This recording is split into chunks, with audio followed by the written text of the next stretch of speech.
So till now, overall, what are we going to do in this subject, financial management? Broadly, we are going to take some financial decisions, not financing, financial decisions that can be broadly classified into three. Financing decisions, that yes, investing decisions and dividend decisions. Financing decisions are decisions taken with respect to raising of capital. By capital, I mean all the sources of finance, correct? And investing decisions are with respect to how am I going to deploy the funds that I have in the right investment avenues, correct? And having done everything successfully, how much amount of the retain, how much amount of the entire profit, how much should I pay as a dividend, and how much should I retain it with myself to my reserves? That's called as a dividend decision. Overall, this is what the entire subject talks about. Each chapter will be achieving either of the three objectives only. Clear with this, guys? This is what we have seen till now, and I shared the exam paper pattern, how it will look, and I also shared some insight about what are the overall careers or career opportunities that are available to you in the field of finance. Fine. So this is what we have done till now. So now let's continue the journey. So first of all, there is a very important concept. There is a very important underlying concept in our subject, which is called as time value of money, which you would have studied in your foundation. Anyways, I am starting it from the scratch because I will take it to such a level. Automatically from there, I will link it to your finance. Automatically from there, I will link it to your finance. By finance, I mean financial management. I'll link it to FM. So you know something. Still, I'm doing it so that from there, I can link it. From there, I can link it to your FM. Clear with this? Now, sir, this chapter, time value of money, is not at all there in any of the 10 chapters that you had just told us. Yes, correct or not? Don't think of this as a chapter. Don't think of this as a chapter.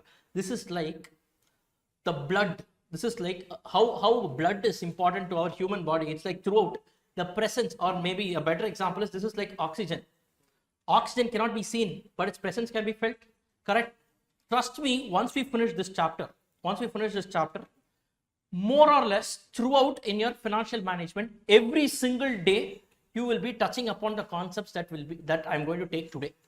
Every single day, we will be touching upon the concepts that we will be seeing today. This is such a very important aspects. Now, some people, they directly skip and they enter into the subject, but I just don't want to take chances because ideally this is a foundation level area, but there are certain other aspects that you wouldn't have studied in foundation that we will be dealing here. So I don't want to take any chances. So that's why I'm starting things from the scratch. Clear? But please participate. I'm humbly requesting you, please participate. Now, we all use this freedom of speech only in our social media handle. Use it in the classroom. Use it in the classroom. This is the real knowledge that you will get. Use your freedom of speech in the classroom. You want to learn, that's all. That's all. For learning, whatever it takes, you will do it. Yes, bring the child mode. Don't think about anyone. Just think about learning the concepts. I'm sure you will automatically start learning everything, and you will automatically handle the subject, whatever kind of questions comes your way. Clear with this? So the first aspect that we are going to see here, let's say, I'll take this as part A. Part A, we will take this as time value of money. Time value of money. I would have given you some handouts, right? That handout, you keep it safely. Right now, it's not required. Yes, this handout. Okay, so basically, we will be touching upon the time value of money part first. That is basically entirely classroom discussion. I'll be walking you through. I'll just ask you to write down certain things, formal notes, and your running notes. Have that. That goes without saying. I need not keep telling you again and again. That goes without saying. That's how our classes will function. Okay. Having done this, we will be doing certain questions that are linked to some securities valuation. I will tell you what that is. I will tell you what it is. Once we finish part A, automatically, I will link it with part B. That's where from whatever time value of money that you have studied in your mathematics, right? That I will link it with FM. Clear with this? Clear with this? It's a structured way of learning. Once we do this, don't think it's a waste of time. Don't think it's a waste of time. This is the basic.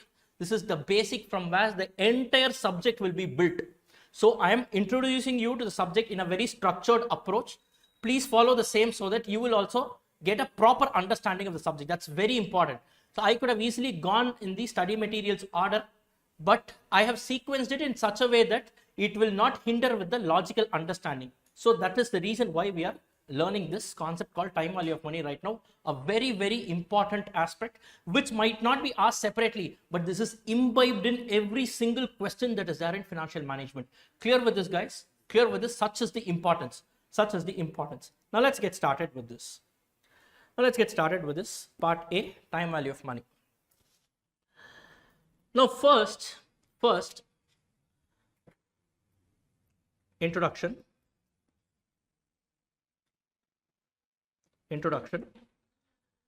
Now let's say I give you two options, guys. Now let's say I give you two options. Let's say option number one. First, what is this context? You have never explained it, sir. Straight away you're going by examples. By way of examples, I will introduce you to the concept. Fine. Now I am telling you, fine, you forget whatever knowledge that you currently have on the subject. I'm just starting from the scratch.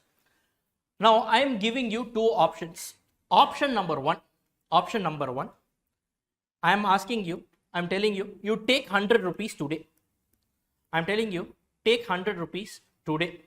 Or I'm giving you one more option. Take 102 rupees after 1 year. I'm giving you two alternatives. I'm giving you an option. Today I will pay you 100. Okay. Let's say you have sold me something or some commercial transaction has happened. I am giving you two options. Option number one, today take 100 rupees, go. That's all. Or option number two, today I will not pay anything. After 1 year, I will pay you 102 rupees. Okay. Now, which of the two options is better? Okay, fine. Let's start the poll. First, how many of you say option one, today 100 rupees is better? Oh, so many students. Okay, fine. Great. Down. How many of you say 102 at the end of year one, sir? That is the best option. How many of you say? Own your opinion. Don't look back. If you think that is the right answer, you are the best judge for yourself. Up. Come on, guys. We don't have much time. Up. That is, sir? No. Okay.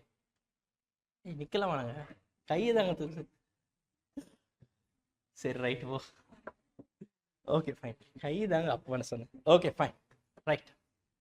Okay, first, who all didn't raise your hands? Now you raise it. You never raised it. Why?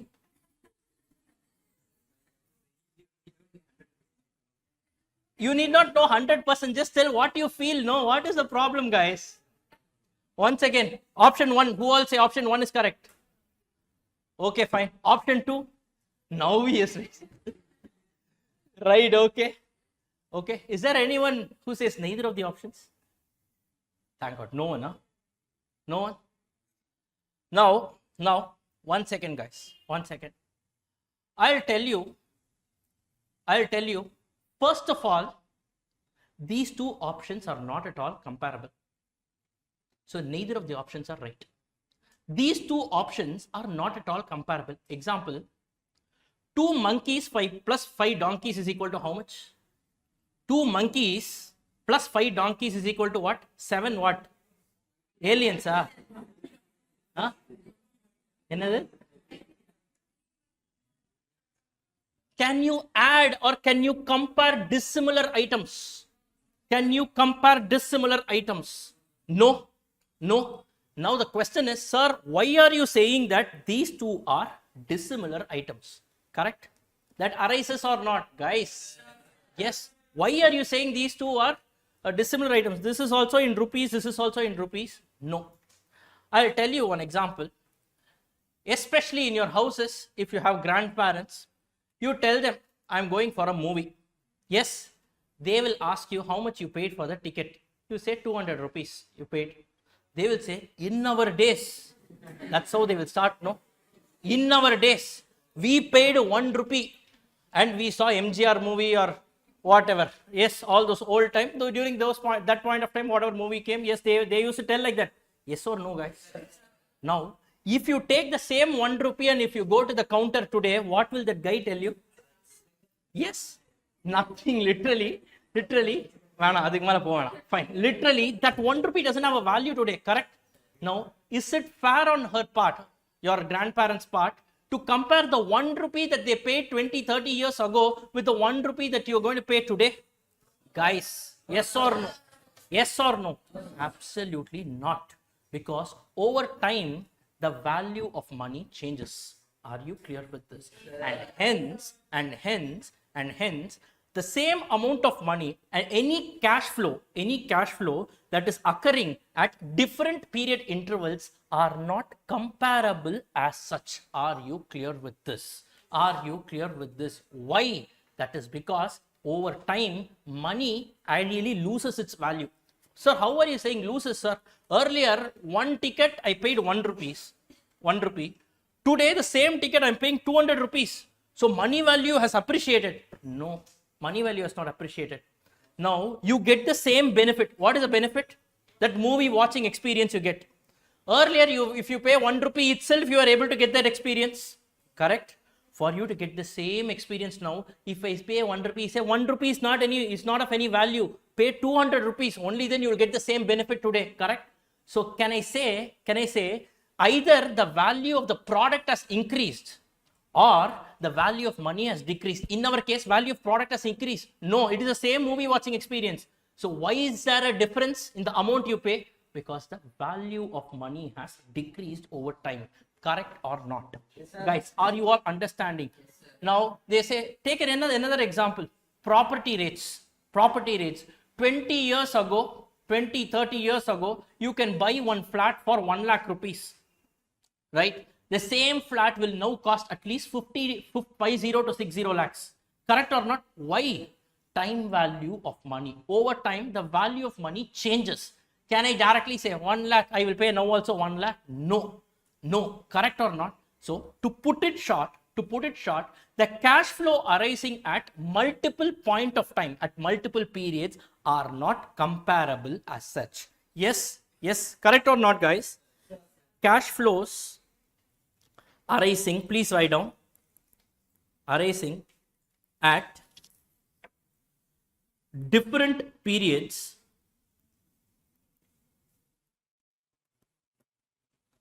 are not comparable as such. Yes, are you clear with this? Are you clear with this? Can I compare 100 rupees today with some other money that I'm going to receive after 1 year? No. Correct or not? These two are not comparable. Sir, you are saying not comparable. Then how can I make it comparable? Only if I make it comparable, you will be able to decide whether to take 100 rupees today or 102 after 1 year. Correct or not? So first thing I need to do is I need to make these two options comparable. Correct? How do I make these two cash flows comparable? Using concepts called as using time value of money techniques. Using time value of money technique, that brings us to the second concept. Write down time value of money techniques. This chapter is called time value of money. The short form is TVM. Okay, time value of money techniques. Time value of money techniques. So what is the time value of money techniques, sir? There are broadly two techniques. Now let us just understand the same example I gave you. 100 rupees today, can I say it is the present value? Can I say it is the present value? Value at the date of present, correct? This 102 is some future value, correct? It is the value that will be arising on a future date. Correct or not, guys? Please participate. Yes. Now I have two options. Sir, how can I make them comparable? You take this 100 and find out how much this 100 will be worth at the end of year 1, correct? Or in other words, I can find the future value of the current cash flow, correct? And I will get some figure. This 100 I have converted into at the end of year 1, whatever is the value, that can be directly comparable with 1 or 2. Yes or no? Or another option is this 102 is at the end of first year, correct? I can find out what is the current value of the future cash flow. Yes or no? I can arrive at today's value of tomorrow's money. I will get some figure. Yes, that I can readily compare with 100 rupees that I'm offering. With this, you can take a meaningful decision. Correct or not? Correct or not? So, in other words, can I say there are two techniques of time value of money. One is future value and another one is present value. Yes, சின்ன முத்துகோண்டு பெரிய முத்துகோண்டு அந்த மாதிரி தான். Future value, present value. Correct? Yes. One future value is called as compounding technique and present value is called as discounting technique. Please write down. Please write down. Please write down. Two techniques. Okay, 1 second.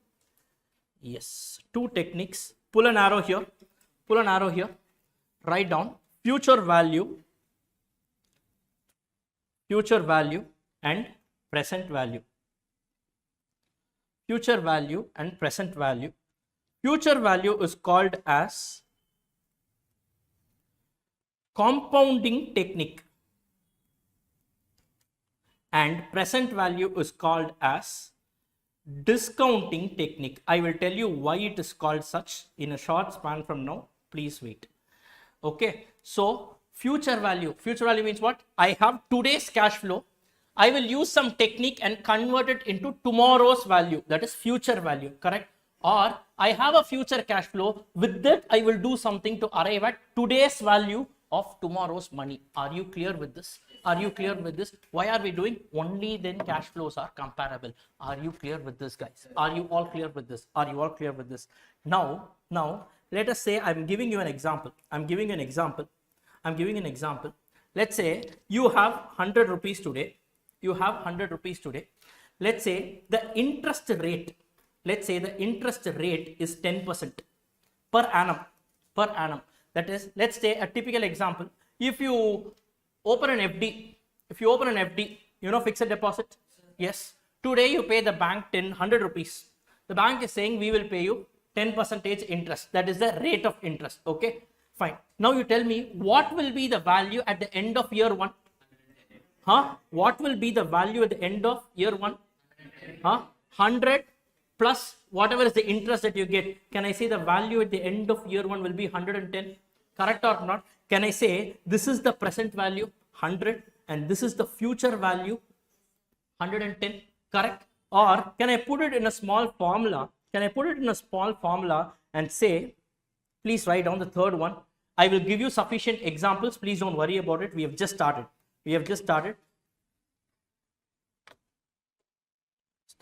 Okay. Write down compounding technique. First, we will talk about the future value. Compounding technique.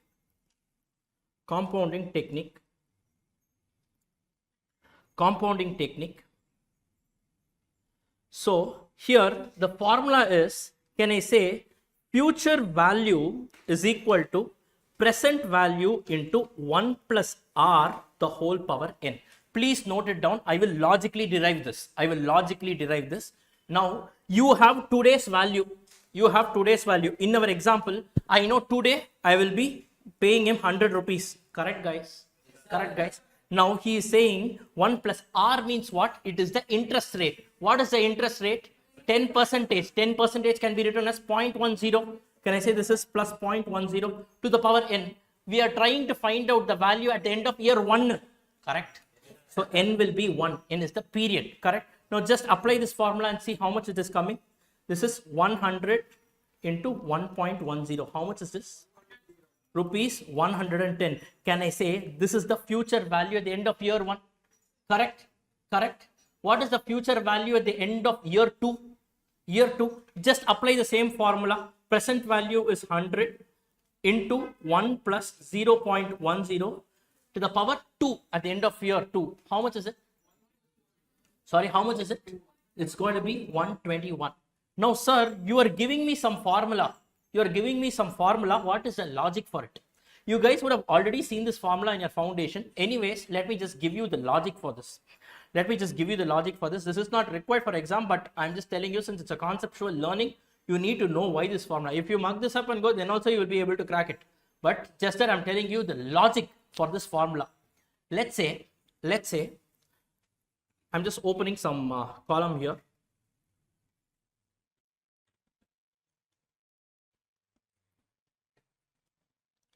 Now, let's say I am opening an FD, okay? I am putting it as year 0. Year 0 means today, right now, this second. Let's say I am introducing 100 rupees, okay? Today you are giving the bank 100 rupees in FD, correct? Today itself, will the bank pay you anything? No, correct? So basically the closing balance as on today is going to be 100, correct or not? Fine. At the end of year 1, let's say January 1st, you put 100 rupees, and on 31st December, end of the year.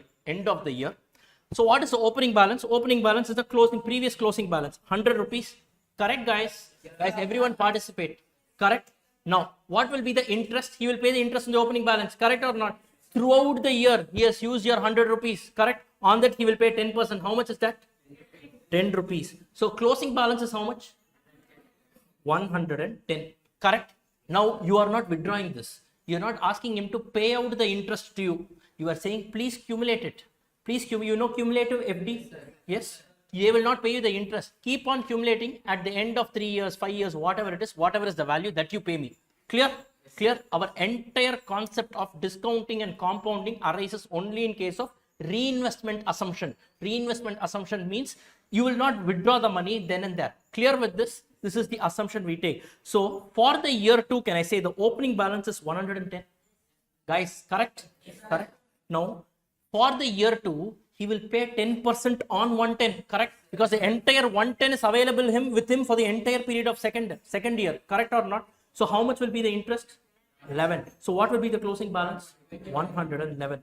Third year, it's going to be, sorry, this is 121, 121. So the third year opening balance is 121. On this, you will pay an interest of 10%. How much is that? 12.1. So what is the closing balance?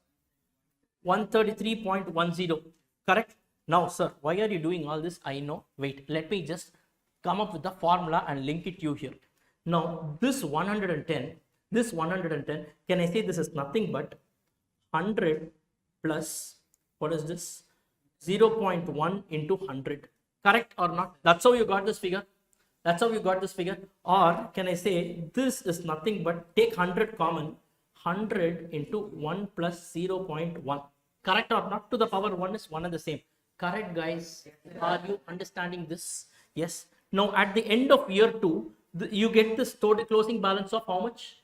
121. How did you get this? It is opening balance of 110 plus 0.1 on what? 110. Correct or not?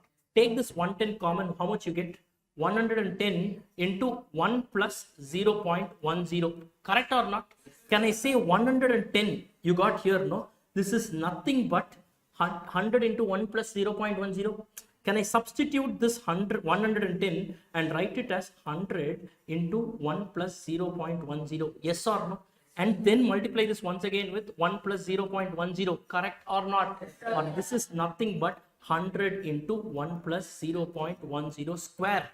Correct, guys? Correct. This is nothing but your formula. Your future value at the end of year 2 is equal to present value into 1 plus r the whole power n. Are you clear with this? You guys are able to understand this. So if someone asks you, what will be the future value at the end of year 2? Directly you can just use this formula and arrive at the future value, correct? Provided you have the present value. Present value means what? Today, whatever is the value. If I invest 100 rupees, at the end of year 3, what is its value? Are you clear with this? Are you all clear with this? So this is the logic behind this formula. Can we take one small example? Please write down an example. And here if you see, 100 is the present value. 110 is the future value at the end of year 1. 121 is the future value at the end of year 2. 133.10 is the future value at the end of year 3. Correct, guys? And how can you, without using all this table, can you directly arrive? Yes. How? Using the formula. Future, please tell me, what is the formula? Future value is equal to present value into 1 plus r the whole power n. And I have just derived the formula for you. Are you all clear with this? Simple logic, if you understand, automatically. So every time using this table and logically arriving at it might be difficult. Directly, let us make use of the formula. Are you all clear with this? So please take down a small example. Please take down a small example. Example, Mr. A invests rupees 100 today. Rate is equal to 10% per annum. How much will he receive first after 1 year? Number 2, after 2 years. Number 3, after 3 years. Number 4, after 4 years. Number 5, after 5 years. Now, quickly compute and tell me. Use the formula. What is the formula? So, future value is equal to present value into 1 plus r the whole power n. Correct, guys? Correct, guys? Yes. So now here, please write it down. Write it down. So here at the end of 1 year, it's going to be substitute the formula here. 100 into 1 plus 0.10 to the power 1. Correct, guys? Yes. Here it's going to be 100 into 1 plus 0.10 square. I mean to the power 2. Here it's going to be 100 into 1 plus 0.10 to the power 3. 100 into 1 plus 0.10 to the power 4. And 100 into 1 plus 0.10 to the power 5. So tell me how much, and how much. Figures. Hello? Yes, 110, then 121, then 133.10, then 146.41, then 161.051. Now you might be wondering how some students got it so quickly. There is a simple calculator trick for this. There is a very simple calculator trick for this, and that is the reason why I asked you to bring this calculator, and I was very specific about the usage of calculator and all that. Now guys, if you haven't done till now, it's okay, just wait. Patiently listen. Now, the problem here is all these things are in power, correct? So basically, can I say this is nothing but 1 plus 0.10 is nothing but 1.1, correct? So 1.1, I need to keep on multiplying 1.1 with itself again and again and again. That is called power, no? Correct? The power 2 means twice, 3 means repeated. Clear? Again and again doing it physically, 1.10 into 100, then 1.10 into 1.10 into 100. It is actually a waste of time doing like this. There is an easier method. Just pick your calculator. Please pick your calculator and just do what I say. Guys, please, you can do your own calculations a little later. Please follow whatever I'm saying. Pick your calculator. Now type 1.1. Just type 1.1. Correct? 1.1 to the power 1 is always 1.1. No problem. 1.1 power 2 is 1.1 into 1.1, right? 1.1 power 3 is 1.1 into 1.1 into 1.1. Instead of doing this again and again, there is a simple trick. You have typed 1.1. Click the multiply button once, correct? And click the is equal to button once. How much you get? How much you get?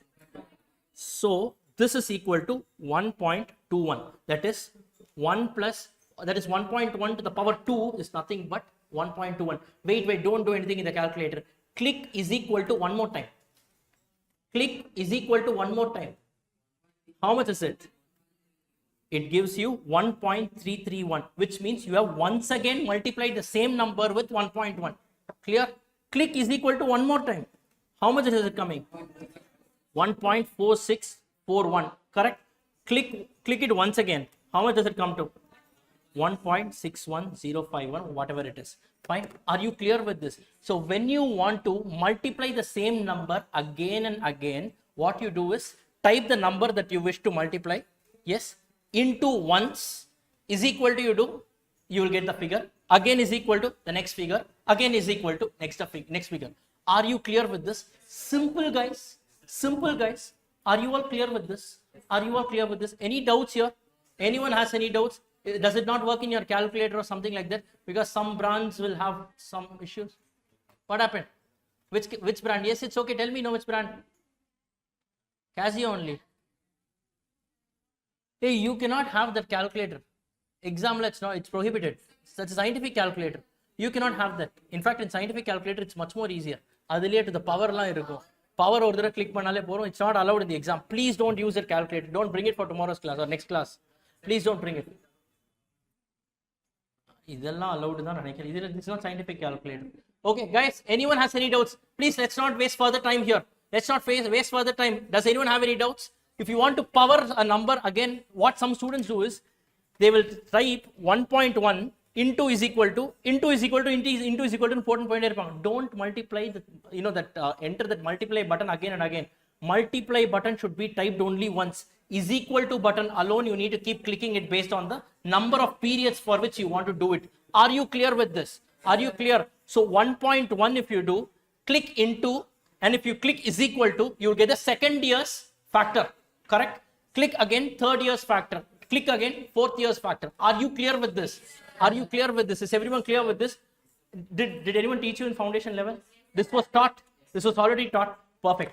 Right. Clear with this, guys? Clear with this? And once I find this, once I find all these factors, it is simple, right? I can directly multiply and get the answer. Are you all clear with this? Are you all clear with this, guys? Yes, you are all understanding this? Perfect. Now in exam, what they will do is, these factors, they themselves will give you. These factors, see, if you see, this is called as future value interest factor. That is the amount by which it compounds. It's called as future value interest factor. Whatever you are putting here within the to the power you're doing something, no, this component alone is called as future value interest factor. Okay, and institute, they have given you a future value interest factor table. All these things will be given directly in the exam. So then why should we take the efforts in doing this? Not every time will it be given. In case it is not given, then you should know how to handle it by yourself. Are you clear? You cannot say, question less, something is missing, so I will not answer. You cannot say this. These are some basic things that you need to know. Are you clear? Can you just take this table that I had given you? That financial tables I had given you, right? There are multiple tables in that. I'll tell you what is what.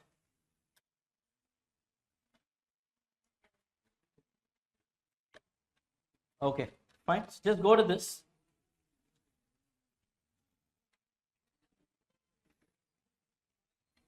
Now, guys, if you look at this, yes. If you look at this, guys, I will tell you how to use this table. They have given here, what is this table? Future value interest factor. When will you use? When the present value is given and your interest rate is given and the number of years is also given, you need to arrive at the future value. How can you find out? That is what is being covered in this table. Now, in our example, what was the interest rate? 10%. So you go here. This is the relevant column for us. 10%, correct? First, you should pick the right table. There are 4 tables that I've given you here. See, here there is a future value table. Then here you have a present value table. Then you have 2 more tables. Some future value annuity table and present value annuity table. You should pick the right table. Don't go to the wrong table and say, sir, answer is not coming. Fine, clear. That's why I gave it to you right on day 1. All the time that we are spending here is an investment. Whenever we are doing sums, each sum will have its own concepts by itself. There we cannot spend the time on time value of money concepts. So there the entire focus will be on the concepts related to those particular sums. That's why I am just keeping the base ready. This is like a runway. Once everything is fine, we can beautifully take off. Clear with this, guys? Now in our example, present value is given. We need to find out future value. That's why I'm going and to the future value table. It's called as future value interest factor. Okay. Now here they have written something. If you can see it here. Here they have given within bracket I and N. What is I? What is N? I stands for the respective interest that is covered here. And N stands for the number of years, that is the period that is covered here. So the future value interest factor of 10% at the end of 1 year is going to be how much? 1.10. At the end of 2 years is going to be how much? 1.2. 210. This is what we did it here. This is nothing but 1.10, 1.21, 1.331. All these things are only given here. 1.464, 1.464, and here it's 1.611, 1.611. Instead of doing all this calculation, they themselves have given you by way of a table. If the table is given, pick it directly. Don't take the efforts in doing manual calculation. Are you clear with this? Are you all clear with this? Ideally, all these things should have been covered in your CA foundation. Anyways, I am just doing it for the benefit of everyone. Clear with this, guys? Clear with this? Perfect.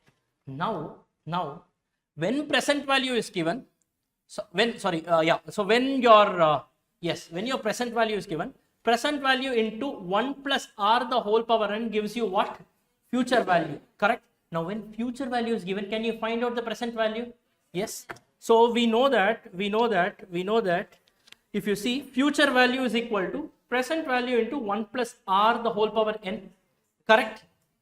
Suppose they want to ask, they want you to find out the present value, but they have given the future value, rate and number of years. You can easily, can I say, present value is equal to future value divided by 1 plus r the whole power n. Correct or not? Yes. So this, if I multiply, that's called as compounding, and if I divide to arrive at the present value, it is called as discounting. I told you, today's value can be converted into tomorrow's value, or today's money can be converted into tomorrow's value, or alternatively, tomorrow's money can also be converted into today's value. Correct? If I'm having the future value, I want to find out the present value, I will discount. Are you clear with this? And throughout our subject, we will be talking about discounting. Compounding generally, not in many areas it will come. Discounting is what we will be doing left, right and center, we will be seeing. Clear? So write down the fourth concept. The fourth concept, write down discounting technique. Discounting technique. It's also called as present value technique. Present value technique. What is the formula, guys? Come on, tell me. Yes, present value, that is what I need to find out. They have given me the future value divided by 1 plus r the whole power n. Are you clear? The logical derivation for compounding I told you. Then simple cross multiplication, you will arrive at discounting. Clear with this? Clear with this? Today's value multiply, you get tomorrow's value, or tomorrow's value you divide, you get today's value. Simple, guys, simple. Now can we just take one small example? Write down example. Now example number 1. If the future value at the end of year 1 is going to be rupees 110, rate is given as 10% and the period is given as 1 year. Calculate the present value. Can you find this? Guys, can you find this? Yes. So this is nothing but you guys know present value is equal to future value, that is 110 divided by 1 plus 0.10 to the power n. What is n here? I have given you future value 1, which means future value at the end of year 1. So which means to the power 1. So how much is this? Hello? Yes, so this is nothing but 110 divided by 1.10. How much is that? Rupees 100. That is, from 100 you can arrive at 110, or from 110 you can arrive at 100. Correct? From 100, if you find out 110, that's called as compounding. From 110, if you arrive at 100, it's called as discounting. Are you clear? One is multiplication, the other one is division. And multiplication is called compounding, division is called as discounting. Clear with this? Clear with this? Clear with this? Fine. Right. Now, take another example here. They have given you future, I hope you guys are writing along. Future value 2, that is at the end of year 2, is 121. The rate is given as 10%. The period is given as 2 years. Calculate the present value. Can you calculate this? Can you calculate this? You guys know present value is nothing but the future value 121 divided by 1 plus 0.10 to the power 2. Correct? Guys, correct or not? Yes. Now, you again have this think that in the denominator there is something that you need to do to the power of. Correct, guys? There is another trick for this. There is again a trick for this. Now, in the denominator, what you need to do is take your calculator. 1 divided by 1.1. Correct? How much is it coming? Now, once again, go to year 1. Go to year 1. Can I say this is nothing but 110 into 1 divided by 1.01 to the whole power 1? Correct or not? Correct or not? Can I say this is nothing but 121 into 1 divided by 1. Sorry, this is 1.10. 1.10 to the power 2. Correct or not? Guys, correct or not? 1 plus 0.1 is 1.1, no? Correct? So can I say this? Now, this alone, if I'm able to have some calculated trick to find the value, that I will just multiply with the respective figure. Correct or not? Now, how can I do this? Very simple. Take your calculator. Type down 1 divided by 1.1 is equal to, how much is it coming, guys? How much is it coming? This is the present value factor for the first one, 0.909. Correct? You need not do anything. Click is equal to once again. How much you get? How much you get? How much you get? 0.826. Correct? That is the factor for year 2. Click again, you will get the factor for year 3. Click again, you will get factor for year 4 and so on. Clear? So 1 divided by 1.1 is equal to, you get for the first year. Click is equal to second year, is equal to third year and so on. Are you clear with this? Simplest trick to use your calculator. Basic things that you should be knowing while you are entering into this subject. Clear with this, guys? Clear with this? So tell me, what is the value here? What is the value here? This is nothing but 121 into, we just found out, 0.826. How much is it? How much is it? 99.999. And yes, you can round it off to 100. Now another thing that students generally ask, sir, 3 decimals, 4 decimals, your wish. I would say, look at what, this is nothing but I have just taken this from the institute study material. Okay, I have just taken this from the institute study material. Okay, now what has the institute done? How many decimal points have they kept? How many decimal points have they kept? 3, no? Everywhere you can find only 3. Correct or not? Let us follow that. As simple as that. Clear with this? The institute is having a requirement. Let us acknowledge it. As simple as that. Clear with this, guys? We will also follow 3. Simple. Clear? Sir, should I not follow 4? There is nothing wrong. Rounding off here and there, you will have some issues. As simple as that. So don't make a big issue about this rounding off thing and all. Rounding off issue here and there will be there depending on the decimals you take. You are free to take 3 and above, not below that. 3 and above you can take. Clear with this, guys? Let's follow 3 for our classroom discussion. Are you all clear with this? Are you all clear with this? So similarly, if I give you, find out the future value for year 3 is given. Let's say future value of year 3 is given. Final one thing we will do, and we will move to the next concept. Future value at the end of year 3 is given as 133.10. The rate is given at the rate of 10%, and they have given you a period of 3 years. Calculate present value. What will you do? What will be the formula? Yes, this is nothing but 133 point. Guys, participate. I know that you all know. Still, can you just participate?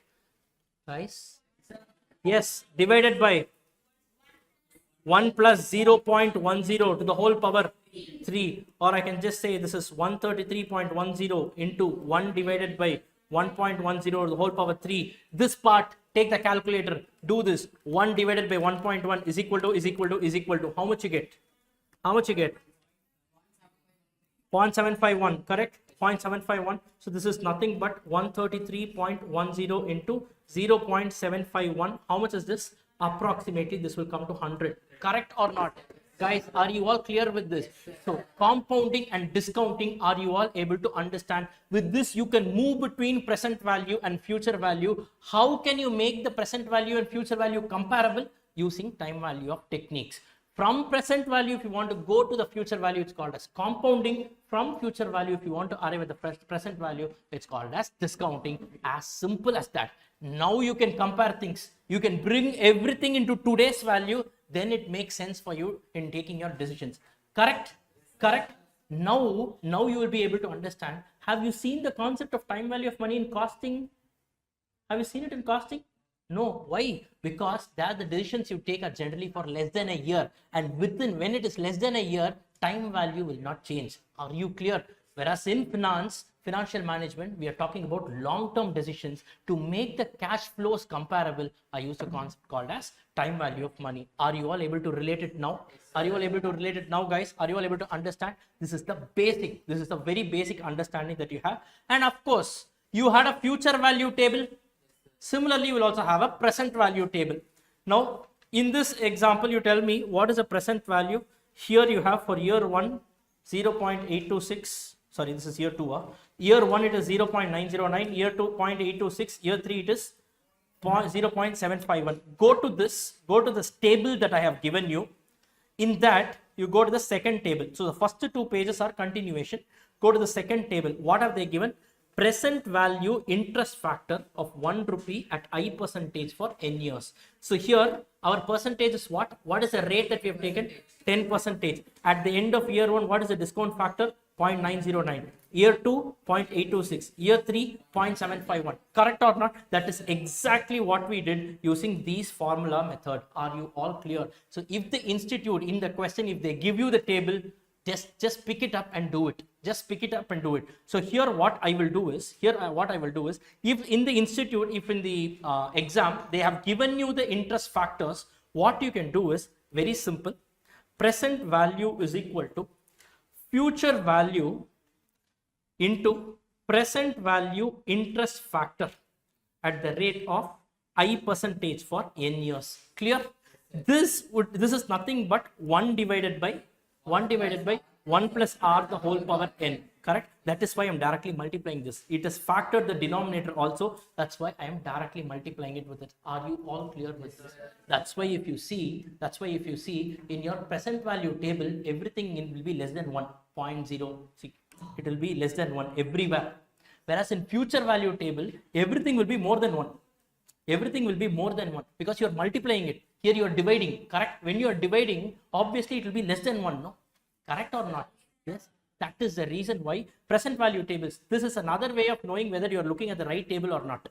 Correct? And predominantly in our subject, we'll be using present value tables. They will give you future cash flows and they will ask you to find out what is the present value of all of that. Are you clear with this, guys? You can either go with this formula method or you can resort to this table if it is given in the question. Guys, are you all able to understand this? Are you all able to understand this? Yes, clear with this? Is everyone clear with this? Shall we proceed further? Shall we proceed further? Perfect. Now let's go to the next one. Let's go to the next one.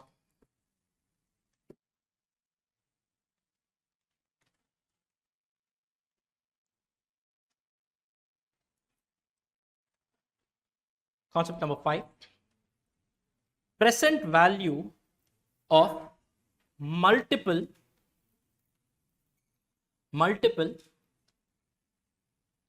unequal cash flows.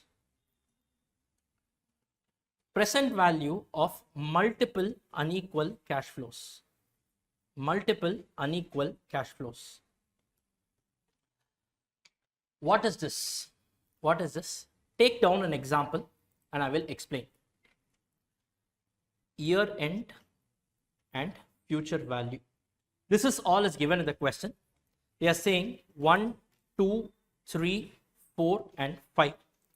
At the end of year 1, they are saying there is a cash flow of 1000. At the end of year 2, it's 1500. Year 3, 800. Year 4, 1100. Please note this down. Year 5, 400. What are these? These are some cash flows that will be arising at the end of the respective years. Are you clear with this? Always remember, when year is given, you should always assume it as arising at the end of the year. Are you clear with this? If I assume at the beginning of year 1 means today, correct or not?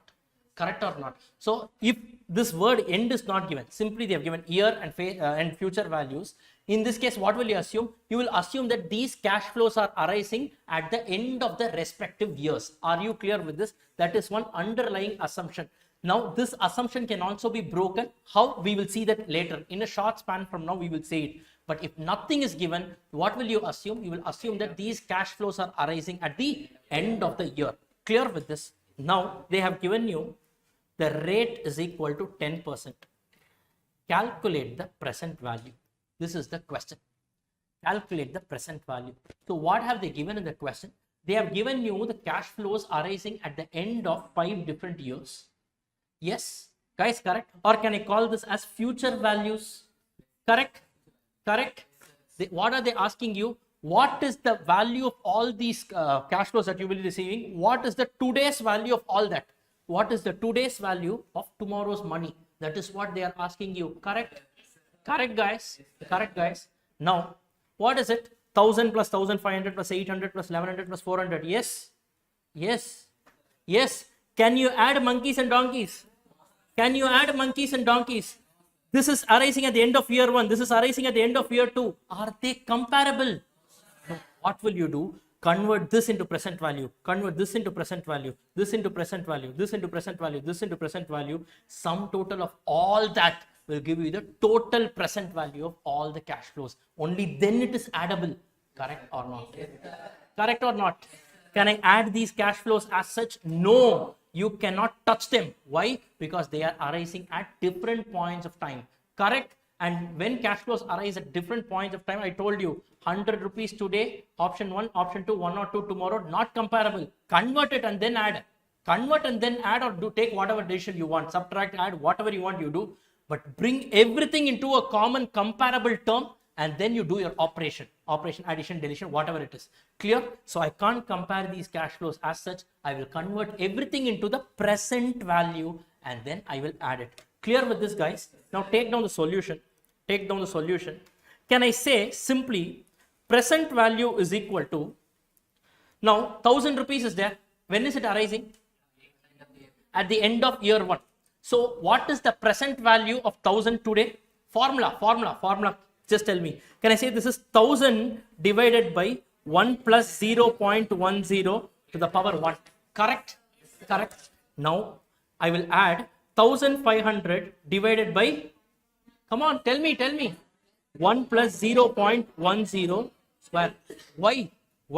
Are these addable now? Yes. This is also in present value. This also I have converted this 1500 into today's value. It is addable now.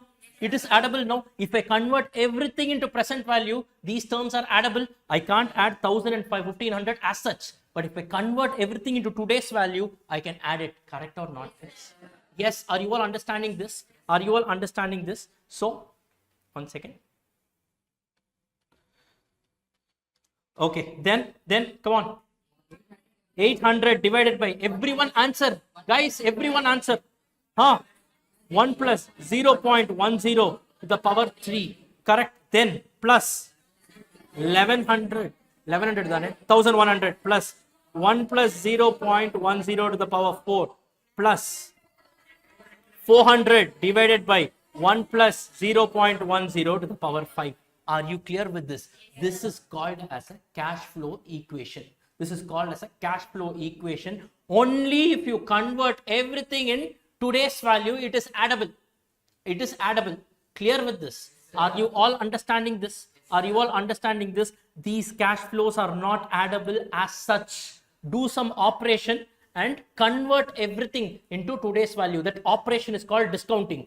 Correct? You arrive at today's value and then it is addable. Are you all clear with this? Are you all clear with this? Now what you need to do is, now just calculate. What I will do is, first, this is 1000 into something. Okay, something. We will use a calculator later. Okay, 1000 into something plus 1500 into something. What is this something? 1 divided by 1.1 to the power 2. Correct? So we will do the calculator as and when it comes. First, let us frame this equation and plug the figures here. This is 800 into something plus 1100 into something plus 400 into something. Now, please fill all these things. Take your calculator. Write down 1 divided by 1.1 is equal to, how much is it? Guys, 0.909. Then click one more is equal to, how much is it? 0.826. One more is equal to how much? 0.751. One more is equal to how much? 0.683. One more is equal to how much? 0.621. 6209. You just round it off. Clear? 5 and above, round it off to the next number. Clear with this, guys? Clear with this? Are you all able to understand? Are you all able to understand? So tell me the values. Tell me the values. Okay, so 909. I'm relaying your numbers. Tell me. 1, 2. 1239.6. Okay, fine. 6. 6 not 1 point.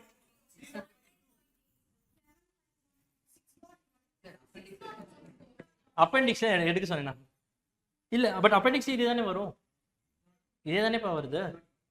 See, whatever you've done here, appendix, I have just told you how to use it. If it is there, it's simple. It's very simple. But let's do it in the classroom. Let's do it in the classroom. That's why I've done it. Okay, fine. So what is the second? 800 into 0.751. How much is it? 600.8. 600.8. You took 4 decimals.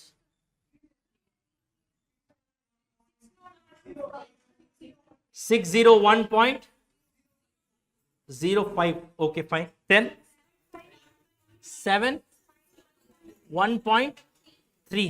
Then 248.4. Okay, whatever is this, this is always an issue. Rounding up here and there. Finally, tell me what is the total value. 374. I'm getting 3748.50. Has anyone got this? 3748.7. Guys, what happened? What is the problem here? Don't round it up here. Don't round it up here. Once you get it, finally, why you can maintain 3 decimals. Let's have that habit. We can maintain 3 decimals. Let's not round off anything. Let's maintain 3748 point.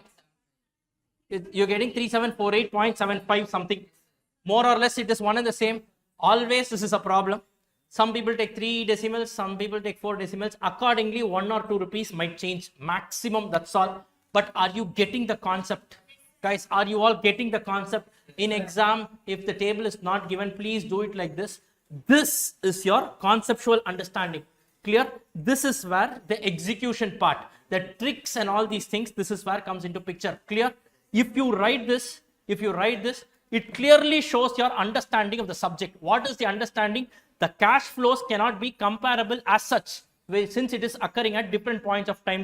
I am converting everything into present value and then only adding it. That is where the concept comes in. Are you all clear with this? Guys, is this understandable to everyone? Yes, we are spending a lot of time. Don't think sir, if you slow up we will finish. Don't worry about it. Don't worry about it. I told you on day 1, one more quote I told you, Abraham Lincoln's quote I told you. Yes, give me 6 hours to chop down a tree. I will spend the first 4 hours sharpening the axe. Spend more time on learning the concept. Problem solving is nothing. It will take just little time. You will see how many number of sums you can finish very, very quickly. Provided if you're very strong in your concepts, no one can shake you. No one can shake you. That is how it is. You take any example. Take big players like Virat Kohli, Sachin, anyone you take them. Every day before they come to the match, they practice. Will they say, I know, that's all? No. Every day they practice. Every time they bat, they say that they learn new things, or they say that. Of course, these people, they say that they are experts in that. Still, what I'm telling you is, if you are able to do it, and if you're consistently practicing, and if you're learning the concept, spend more time. What happens in actual, that is when you're taking, the time that you take while solving the question will be very, very less. I will prove it right in front of you. Right now, let us take this time in learning one by one. Slowly, I will increment. For the time being, have you all understood this? Have you all understood? Is this understandable? Any doubt here? Yes, clear with this? Perfect. Shall we move to the next one? So far we have covered 5 concepts. Take the 6th one. Don't worry, I will summarize everything at the end. Right now, you just focus on one concept at a time. I will revise everything, or I will show you the overall graph as to how we have proceeded. You will automatically be able to connect the dots. Right now, see, please write down present value of multiple. Take a red ink and write equal. Multiple equal. Come back to green ink. Cash flows.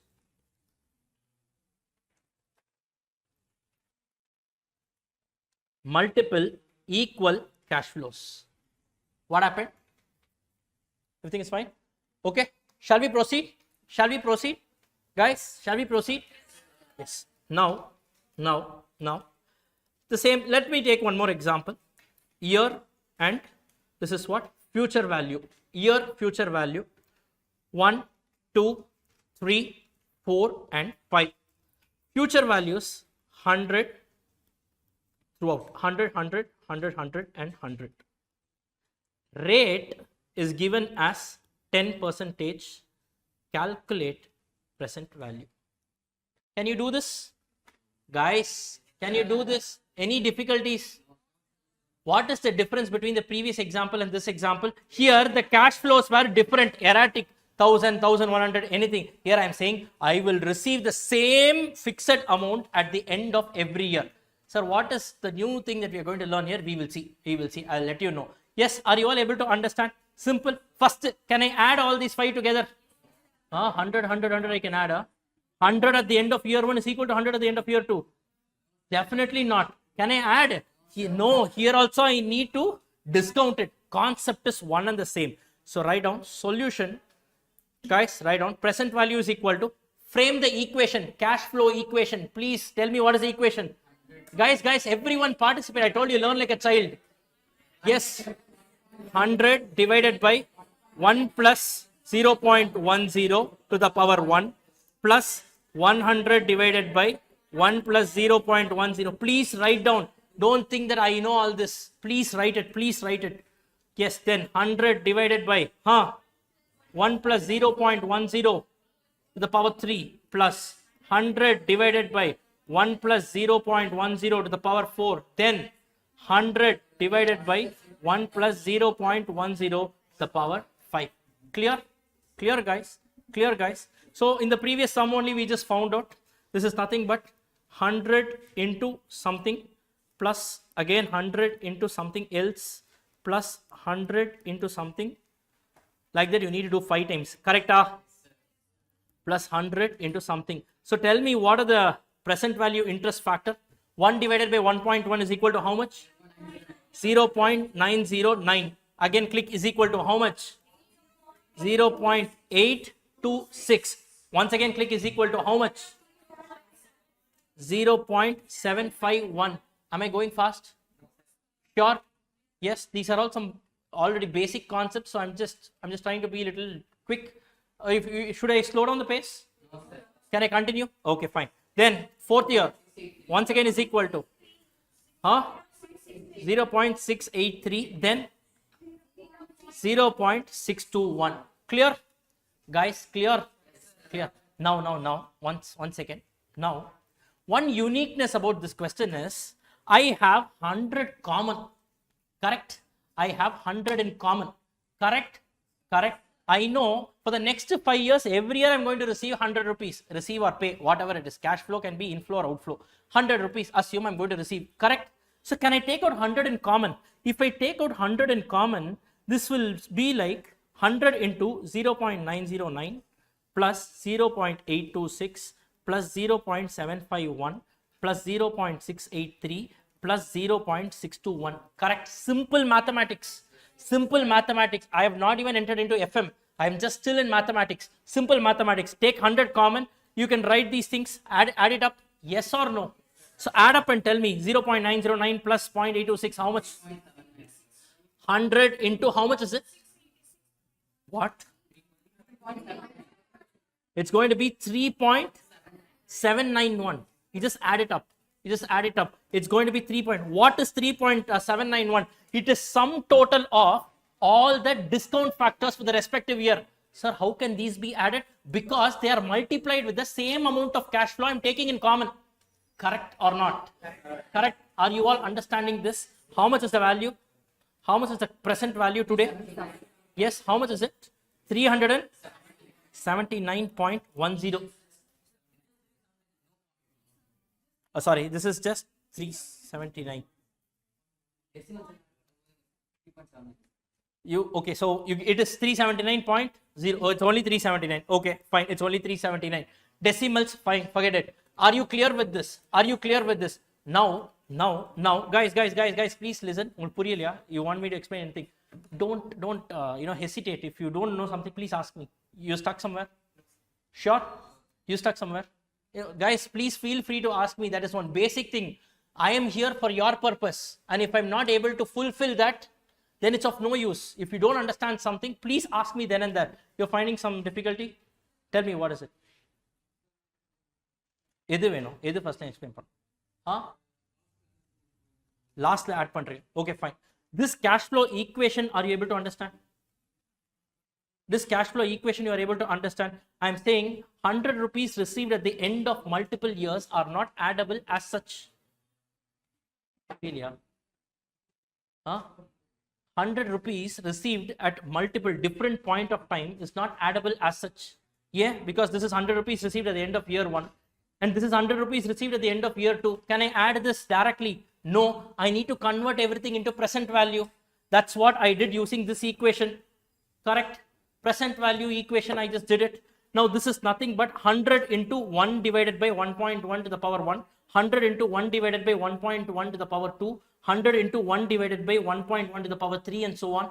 This 1 divided by 1.1 to the power 1, 1 divided by 1.1 to the power 2, I have just calculated using my calculator, arrived at it separately, and I have just reframed the entire equation which was in fraction. Right now I have put it as decimals.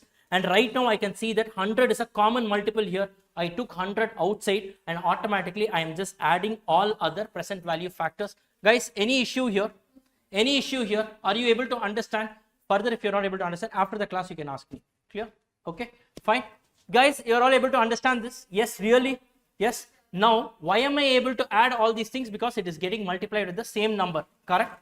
And this concept is called as present value interest factor of annuity. Present value interest factor of annuity. Present value interest factor of annuity. When will you use this? Now there is a separate table. There is a separate table. You saw the financial tables, right? Financial table. Two different tables we saw. One was the present value interest factor. The other one was future. First we saw future value interest factor. Then we saw present value interest factor. Now we are seeing one more thing called as present value interest factor annuity. What is this? This is nothing but sum total of my present value table. That present value table. For example, now guys, for example, let us prepare this table. Let us prepare this table. Year 1, 2, 3, 4, 5. Present value interest factor 10%. Now guys, simple. Let us just take this example. Now you tell me what is the present value interest factor. Here you got right. 0.909. That is 1 divided by 1 plus r the whole power n. So when the interest rate is 10%, what is the first year interest factor? How much is it?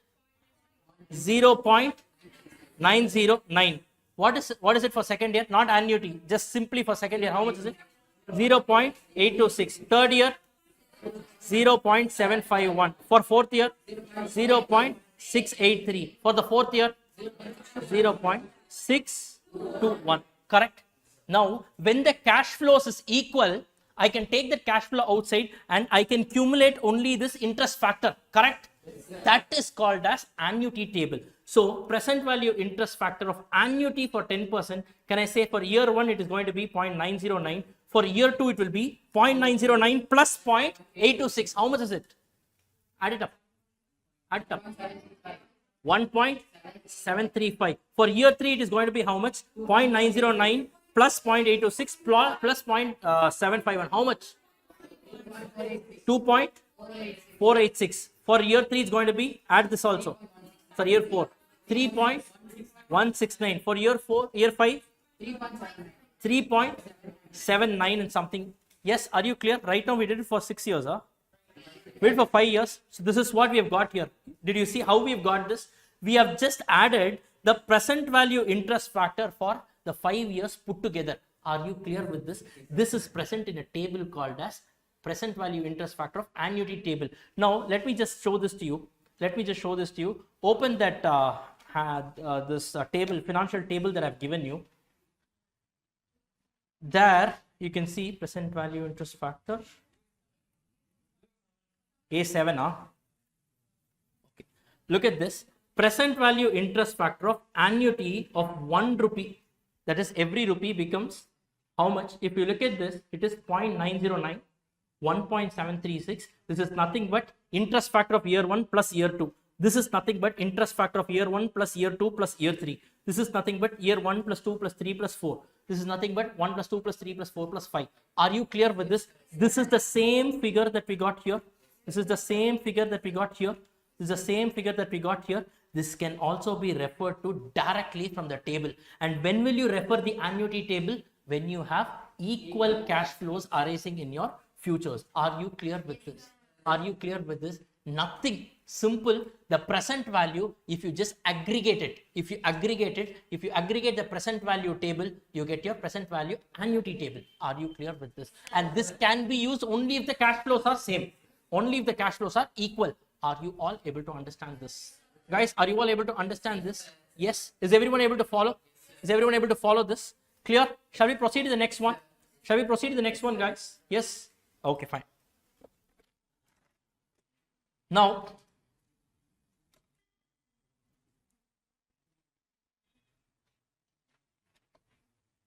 so till now, what we have seen? We have seen the simple your present value, future value, how to toggle between that. The formula we have seen. Your present value is equal to future value divided by 1 plus r the whole power n. Then what will happen if there are unequal cash flows? We saw. And what will happen if there are equal cash flows? Technically, concept wise, both are one and the same. But if you have equal cash flows, you can take the cash flow in common and aggregate the discount factors separately. That aggregating the discount factor separately is called as annuity. That annuity table you can find out. Are you clear with this? Are you clear with this? Fine. Let's move to the next one. Let's move to the next one. Please write down the seventh one, the seventh concept that we are learning today. Present value of equal cash flows up to perpetuity. What do you mean by perpetuity? Forever. Correct? Forever.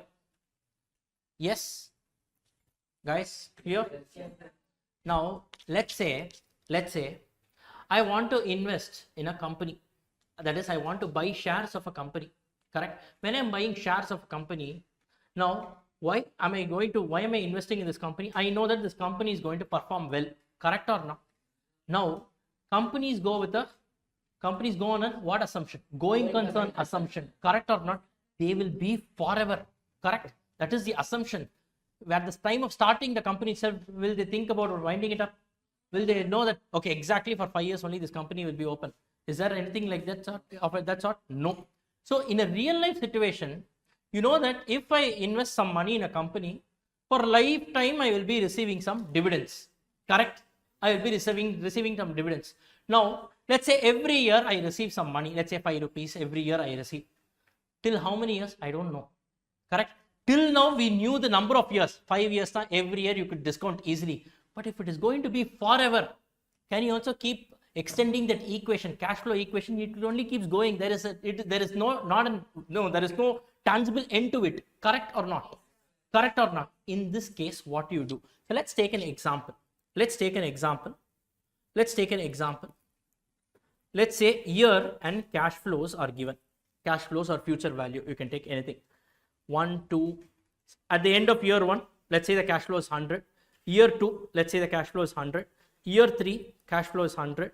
It goes on like that till infinity. You don't know. It doesn't have any end at all.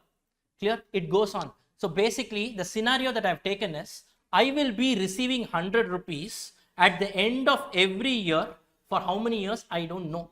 I will keep on receiving it. I will keep on receiving this money. That's all. I don't know. There is no tangible end to it. This is an indefinite period. Correct? In this case, I should find out the present value. How will you find out the present value? You know the present value equation. What is the equation? Guys, tell me the exact equation. You tell me. 100 divided by, and of course, let us take the rate to be 10%. Example. Sir, why do you take the rate 10%? How do I arrive at the rate? That is one separate chapter by itself. We will see it later. For the time being, I will just tell you what the rate is. You just accept it. Later on, we will see how to arrive at the rate and all of that. Clear? This is called as a discount rate. Basically, this is called as a discount rate. If you are using it for discounting, it's called discount rate. If you're using it for compounding, it's called as compounding rate. Thank you. Fine. It was much needed. I'm really sweating. Okay, fine. So let's calculate the present value. Let's calculate the present value.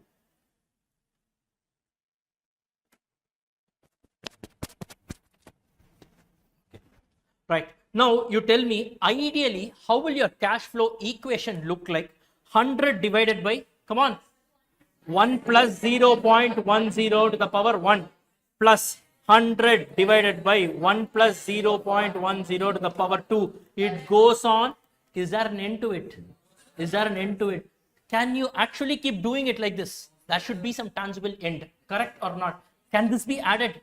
Manually, can this be added? Sir, then what is the formula, sir? How will I do it? Sum total of all this, that is the present value today. Correct? Please take a red ink and write down. In this case, the present value is equal to, please write down, annual cash flow divided by discount rate. Annual cash flow divided by discount rate. Very simple. The formula is very simple. So what is your annual cash flow? Every year, how much will you receive? 100 rupees, correct? Sorry, this is not 1000, this is 100. By mistake, I wrote it. Okay, so this is 100 rupees divided by discount rate. What is your discount rate? What is your discount rate? 0.10. How much is this? How much is this? 100 divided by 0.10. How much is it, guys? Use your calculator. What are you looking? Use your calculator. How much is it? 1000 rupees. So this is the answer. So the present value of 100 rupees that I will be receiving forever is 1000 rupees. Correct? Using the formula annual cash flow divided by discount rate. Now, sir, how did you arrive at this? This formula, how did it come? This formula, how did it come? Now, in exam, it's enough if you write this. But you should know why this formula has come. Correct?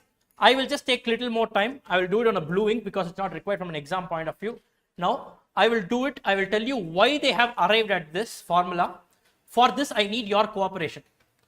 Whatever I ask, answers you need to keep telling me. Have your calculator, just keep telling me the answers. Clear?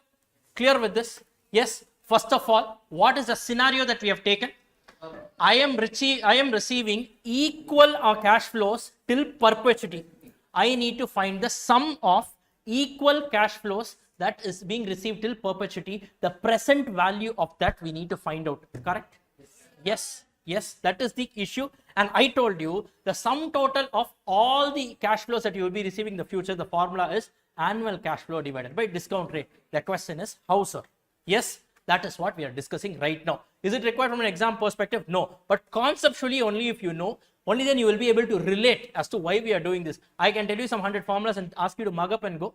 But only if you know the formula, the background, that's when you will have a control and grip over the subject. By the way, what I'm going to discuss right now has nothing to do with FM.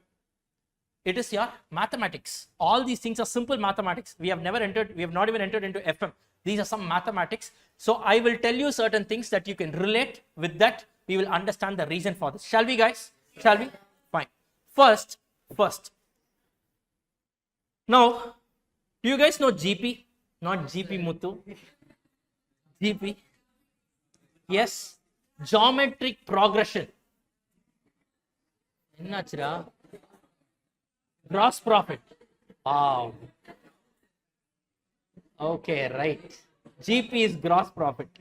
Accounting perspective. Okay, great. I told you, mathematics. Okay, right. Okay, fine. Okay, so in your mathematics, I should start like this.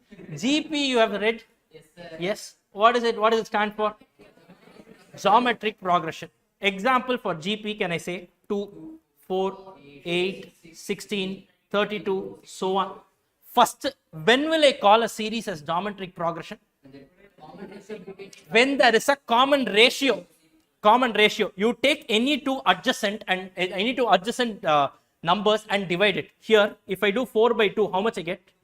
2. 8 by 4, how much I get? 16 by 8, how much I get? 2. Correct? Which means the common ratio between two adjacent numbers is a common number. Correct? The ratio between two adjacent numbers is a common number. Yes. Only if a series indicates a common ratio, it can be called as a geometric progression. Correct? Yes, correct. Now in your geometric progression, there was a formula that you guys would have studied. Sum of infinite geometric progression is equal to A divided by 1 minus R. Correct? Correct? Where A stands for the first term, that is the first number, and R stands for what? The common ratio. What do you mean by the common ratio? In this case, the common ratio is 2. Correct? Sum of infinite geometric progression is what? A divided by 1 minus R. That is A divided by 1 minus R. Sir, how this formula came? Ask your mathematics faculty. Yes, how this? Idukku mela ponana thesis da eludano. That is not required. You guys are aware of this sum of infinite geometric progressions? Yes or no? Right now, what is the equation that we have got? This is the equation that we have got. Correct? We need to sum total of all this. For this, first we should find out whether this series is a geometric progression. Correct or not? Guys, correct or not? So now this series, what is this series? This is 100 divided by 1.10 to the power 1 plus 100 divided by 1.10 to the power 2 plus 100 divided by 1.10 to the power 3 plus so on. Correct? Guys, correct? Now, I will be able to use this formula only if this series is a geometric progression. Correct? So first I need to prove whether this series is geometric progression or not. Correct or not? What can I do? Divide this by this and see. Then divide this by this and see. Correct? Any two adjacent you take. If the answer is same, it means it is a geometric progression because it has a common ratio. Correct? Can we just do that and see? Take the second number. What happened? Take the second number. 100 divided by 1.10 square divided by 100 divided by 1.10 to the power 1. Correct? You know how this happens. This 100 divided by 1.10 square into 1.10 to the power 1 divided by 100. Correct? This gets knocked off. Correct? This gets knocked off to the extent of 1. This is nothing but 1 divided by 1.10. Correct? So what I did, the second term divided by first term I did. Correct?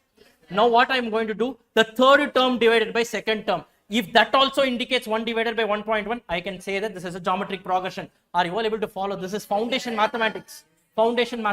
Correct? So let's do this. The third term is going to be, participate, 100 divided by 1.10 to the power 3, the whole divided by 100 divided by 1.10 to the power 2. This is nothing but 100 divided by 1.10 to the power 3 into 1.10 to the power 2 divided by 100.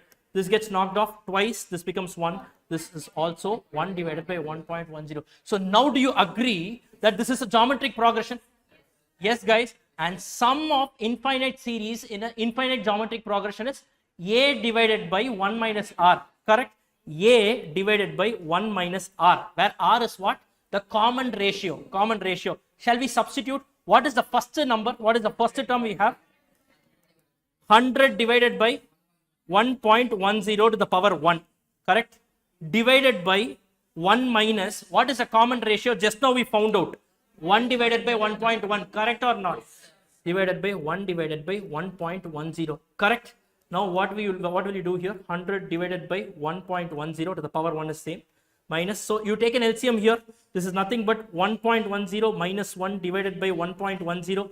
Correct, guys? Yes, correct. So you just remove the 2. This is divisible. This becomes 100 divided by 1.1 minus 1. Correct? How much is that?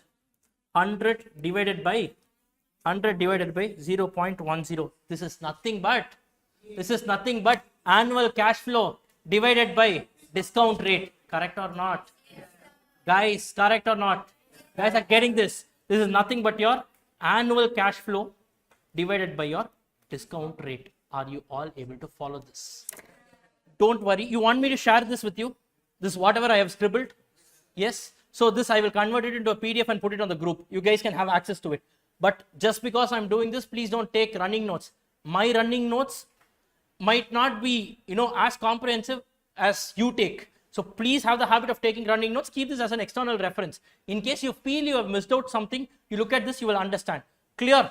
Clear? I will share this with you, don't worry. But anyways, I just want you to take running notes. Please don't leave the habit of taking running notes. It's a very good habit. Clear with this, guys? This is a derivation. Sir, the derivation, forget it, it's okay.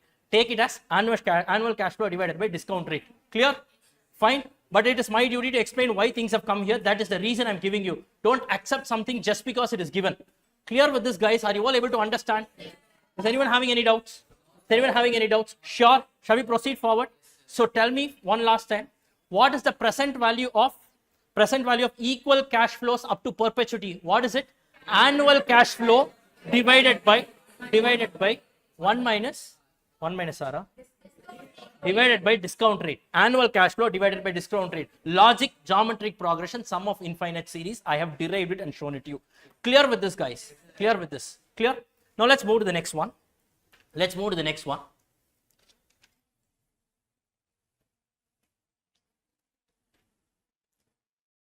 The next concept, concept number 8. Write down present value of perpetual growing cash flow. Perpetual growing cash flow. Present value of perpetual growing cash flow. Perpetual growing cash flow. What is this, sir? Now, I told you, I invest in a company, I will be receiving 100 rupees dividend every year. You tell me logically, the company, will they be paying 100 rupees exactly every year, or exactly as in, will they be paying the same amount forever? The company will also grow, no? As they grow, they will also pay me more, right? Correct or not? Correct or not? So when there is a growth, and that growth is up to perpetuity, let's say every year the cash flow also grows at the rate of 5%.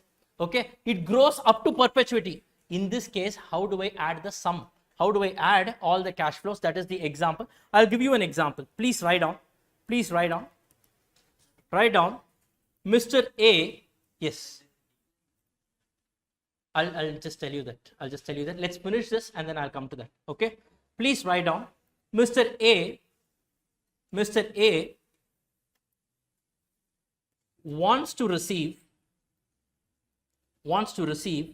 rupees 100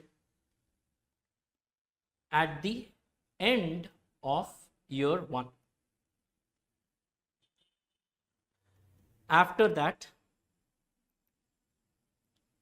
he wishes to receive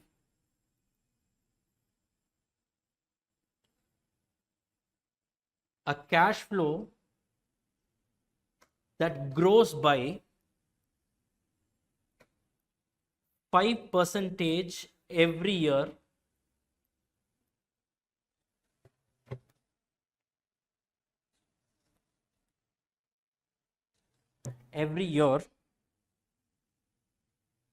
up to perpetuity.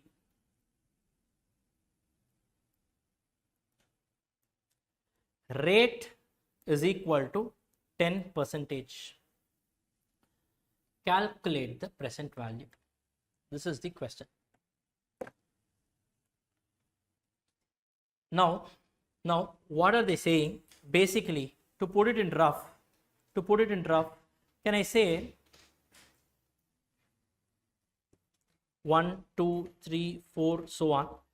The cash flow will be at the end of year 1, he wants to receive 100 rupees. At the end of year 2, how much he says he wants to receive? This has to grow by 5%, correct? So he says 100 into 1.05, correct? How much is this? 105.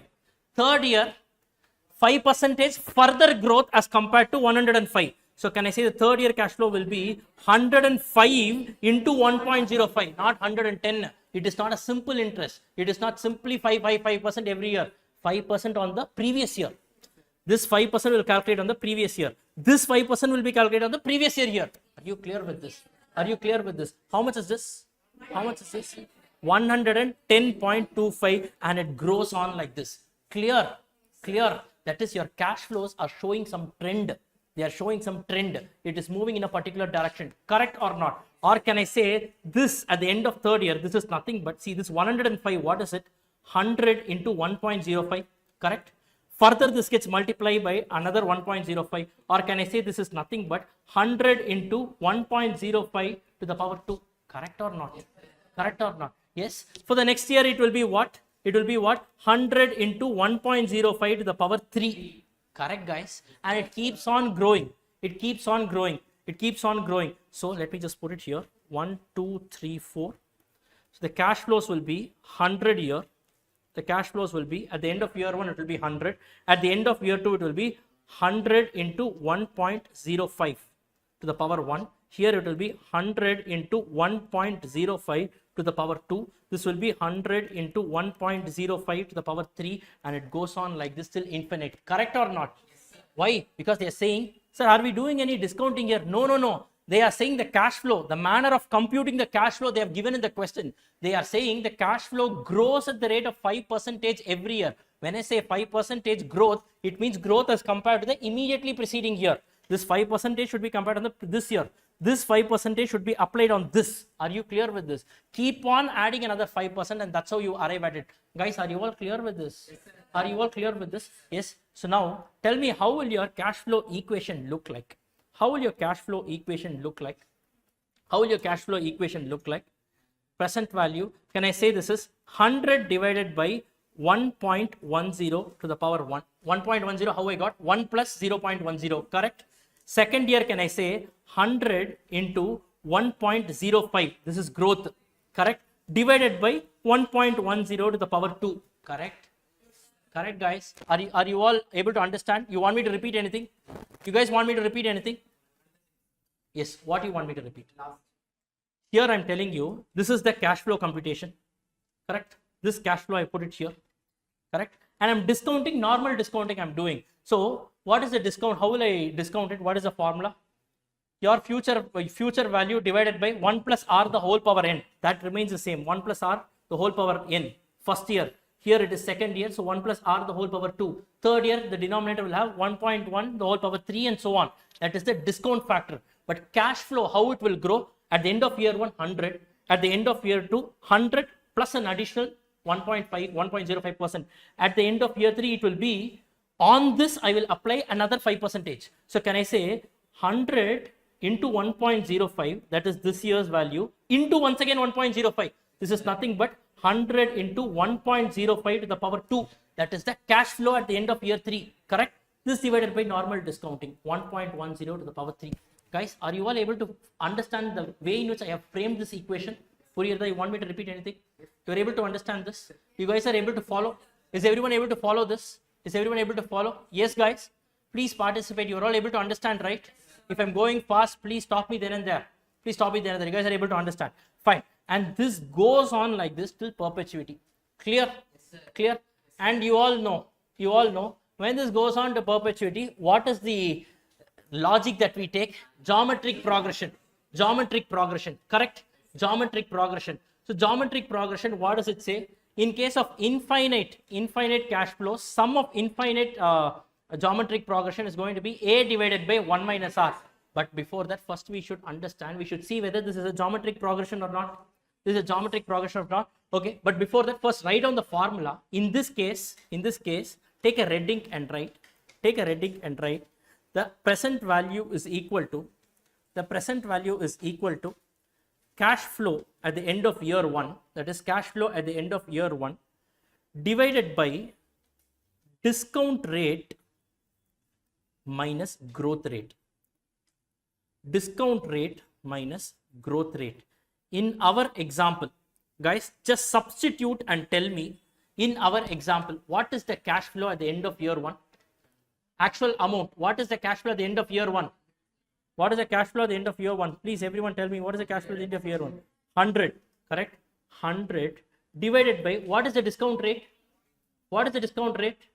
Discount rate 0.10 minus, what is the growth rate?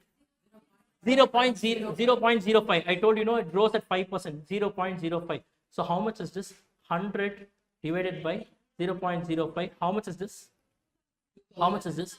This is going to be 2000 rupees. So when your cash flows increases based on some growth rate, the sum total of all that, if it is given for an infinite period, the formula is cash flow at the end of year 1 divided by discount rate minus growth rate. Are you clear with this? Now again, the logic for this is sum total of all your geometric progression. In case of a geometric progression, sum total of infinite geometric progression series. Shall we just prove it? Shall we just prove it, guys? I'm just taking a blue ink. It's not required for exam, but I'm just giving you the logic.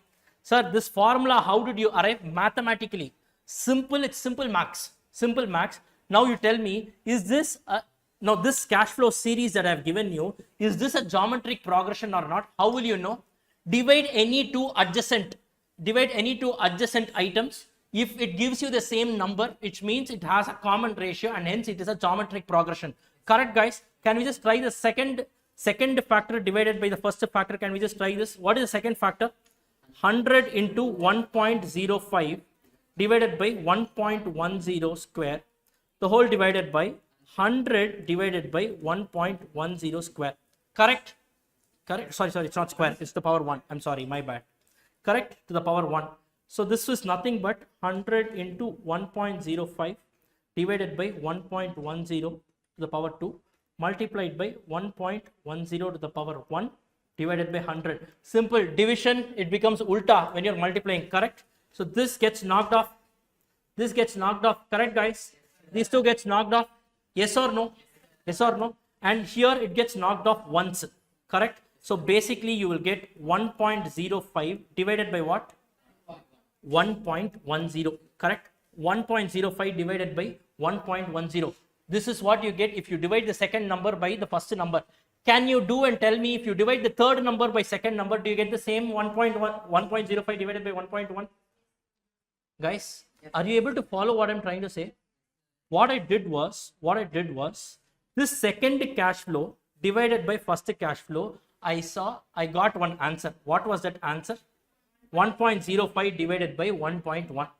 Now what I'm trying to do, the third cash flow divided by second cash flow, I'm doing it and I'm trying to find out whether it is giving me the same answer. If it gives me the same answer, what is it called as? The series is called as a geometric progression. If the series is geometric progression, then sum of infinite geometric progression series, I can use the formula a by 1 minus r. Yes. Can you just do 3 divided the third number divided by second number? If you do, I'm sure you will get the same 1.05 divided by 1.1, correct? So trust me, it is a geometric progression. Clear, guys? Clear, guys? Now, when it is a geometric progression and you want to sum the entire series, what is the formula you can use? A divided by 1 minus r, where a is the first term, that is the first number, and r is the common ratio. In our case, the common ratio is this, correct? 1.05 divided by 1.10. See, all these things are not required from an examination perspective, but I'm just giving you the logic behind these formulas. So tell me, what is the first term? The first number, what is it? So this is going to be 100. What started? 1 second.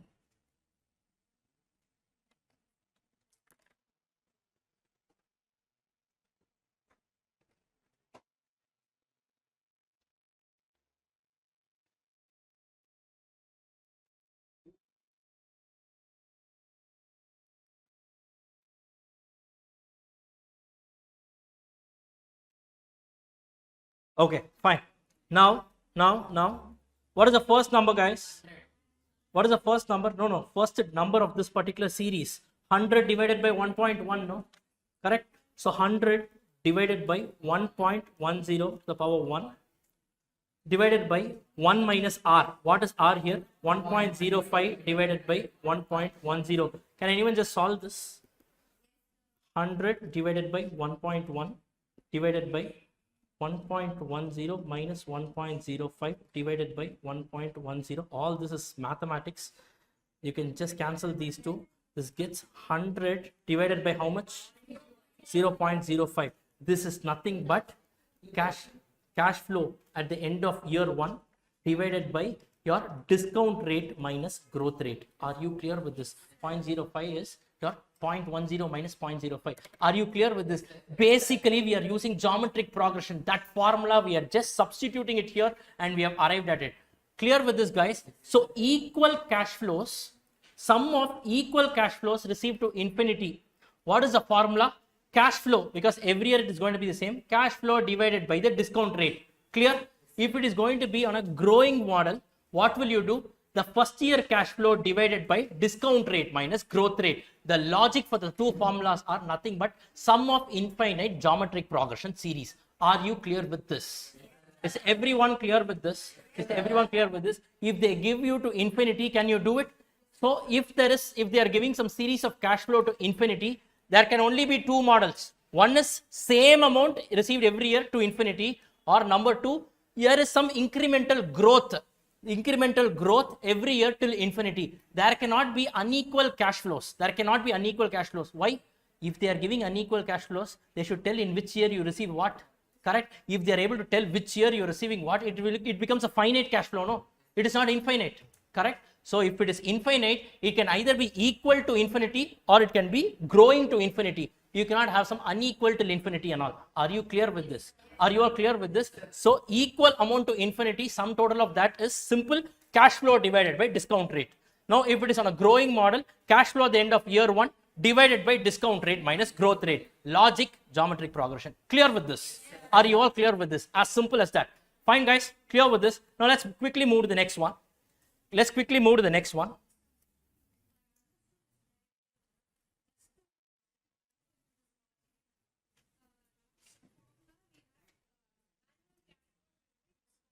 Yes. Correct.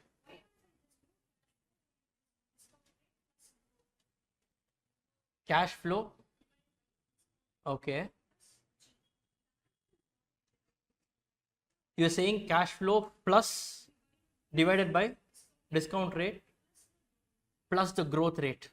I need to work out, maybe after the class I will be able to solve that. Okay, but for that, till now whatever concept has been done, is anyone having any kind of doubts here? Are you guys clear with this? Are you guys clear with this? Yes. Let's move to the next one. I think we've covered 8 concepts. So yes, so let's go to the 9th concept. Let's go to the 9th concept. Let's go to the 9th concept. Let's go to the 9th concept.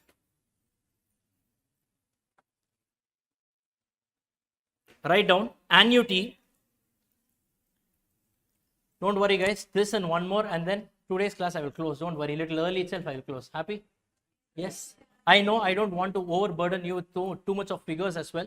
So obviously my intention is not to thrust you with everything. At the end of the day, even little whatever you were learning, that also will go off.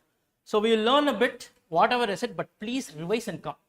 I know right now I have told so many areas, you're like, okay, he said something.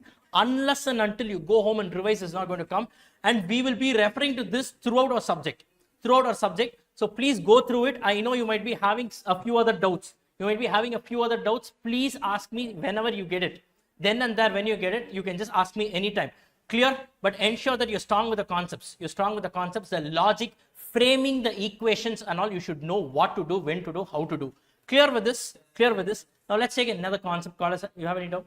Okay. Let's take another concept called as annuity. Let's take a concept called as annuity. I'll tell you what this is. This is not that annuity I told you, no. Summation of all your interest factor. This is not the same annuity. Why that is called annuity and all, I will just tell you. Okay. Just branch it into two. This is also your foundation syllabus. You have heard this deferred annuity due. Yes or no, whatever you say, anyways, I'm going to do. Don't worry. Okay. So please write down deferred annuity. Deferred annuity and annuity due. Deferred annuity and annuity due. What do you mean by deferred annuity? When the cash flows arise at the end of each year. Annuity due means when the cash flows arise at the beginning of each year.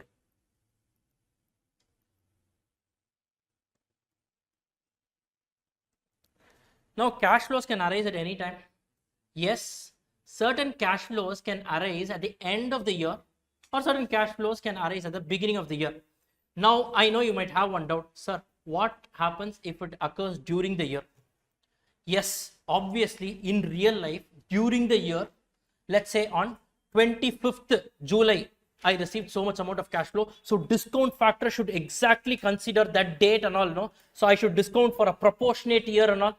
See, if you see at the end of the year I receive, I know, okay, fine. When I'm discounting for 1 year, I will do. Let's say I'm receiving after 1.5 years. Then I should use the discount factor pertaining to 1.5 years, correct? Till now, what we have seen, first year, then at the end of second year, then at the end of third year, and so on. So basically, we have taken only at the end of the years, correct? What will happen if it is in between a year? In real life, that scenario will arise. But in exam, they cannot ask you, because for that you need some tools, some mathematical tools. You need some Excel spreadsheets, or you need some specific tools that calculates. In real life, cash flow can generate at any point of time, no? Let's say today your customer comes. What is today's day? 27th December. Today he comes with a check of 1 lakh rupees. He says, sir, wait till the year end, sir. Only then I will do, because only then I can calculate the discount rate. Will you do that? Today he is giving even a. So you will take it today only, no? So basically in real life, cash flows can happen at any point during the year. Any day, specific day it can happen. But for the educational purpose, we will either take it at the beginning of the year or at the end of the year. Are you clear with this? How does this affect, sir? When you are calculating the discount rate, no? Yes. So 1 plus r the whole power n is there, no? 1 plus r the whole power n. Future value divided by 1 plus r the whole power n. If you see n, till now we would have seen only n can be 1 year, 2 year, 3 year. If you have received it in the mid of the year, let's say after 1.5 years you are receiving, the n will be 1.5, no? Correct? 1.5 years, suppose in between, let's say 15th of March, then proportionately that n will also change, no? 2.5 months divided by 12 months, fine. For exam, for all the limited educational purpose, all those things are not there. Either at the beginning or at the end of the year only cash flow gets generated. That is the assumption with which we are going. In real life, it's easy. It's easy for you to do if you have all these tools. If you have these tools, one click of a button, you can do it. Best tool is Excel. You can easily do anything you want in Excel. If you're good at Excel, this finance, all the finance career opportunities I told you, know, one basic requirement is Excel knowledge. From basic to advanced, you should be knowing in Excel. So they call, right now they're calling it as financial modeling. Financial modeling means bringing up with models in Excel. In Excel, coming up with your own templates. That is called as financial modeling. That's the order of the day. So coming back to our discussion, we will assume for all the purposes in our classroom, that is also applicable for your syllabus. That is only applicable for your syllabus. So cash flows can arise only at the beginning or at the end of the year. Clear with this? Clear with this? Clear with this? Now, deferred annuity can also be called as arrears. You just note this down. If you find the word 100 rupees received in arrears, okay, when I wrote my intermediate, this came in. This came in. Thank God, day before the exam, I just went through something. Exam I saw, but somehow that also came. Arrears, if they use the word received in arrears, means what? Received at the end. Arrears, you're postponing it. So you're postponing something to the end. So received in arrears. This can be also called as received in advance. Received in advance. In case in an extreme scenario where they use these jargons, you should be able to handle it. Are you clear with this? Now, one example is salary payments. Salary payment, when will they pay? You work for this month. Yes, at the end of the period, I will pay. Correct? So can I say one example for this is salary? Salary is one example. Now, where advance concept comes in, or where they will ask you to pay upfront. Sorry? Loan repayment. Typical example, this lease rents are there. No? Lease rents, yes, rent. What will they ask you? First you pay. For this month you occupy. Then before the next month starts, you pay in the beginning and then you occupy. Correct? Correct? Some people can also allow otherwise. If you see in lease payments and all, they would have made it in an agreement. Clearly, you pay and use. That's all. You pay and then you can use. Clear with this, guys? Clear with this? Some software subscription and all. OTT platforms. 12 months, 1 year subscription. Yes, you guys have this Amazon Prime, all this OTT, Netflix and all that. Yes. Now for 1 year subscription, can you say I will use for 1 year and then pay? Obviously not. Fine, you pay today and then you can use for the next 1 year. This is where the concept of annuity due comes in. Clear with this? This is also very logical. Clear? Now let us just take an example. Please write down concept number 10. Present value of multiple equal cash flows within bracket annuity due. Till now we saw what? Deferred annuity only, no? Guys, till now we saw deferred annuity. What is that? All the cash flows occur at the end of the year. Correct or not? Now in this case, in this concept, we are going to see what will happen if the cash flow arrives the beginning of the year. Are you all clear with this? Shall we proceed, guys? We will finish this and we will wind up for the day. Happy? Biggest motivation of life? Yes? Great. So let us continue. Please, at least then you stay motivated. Let us continue. Yes. So example. Take an example. Here, case 1,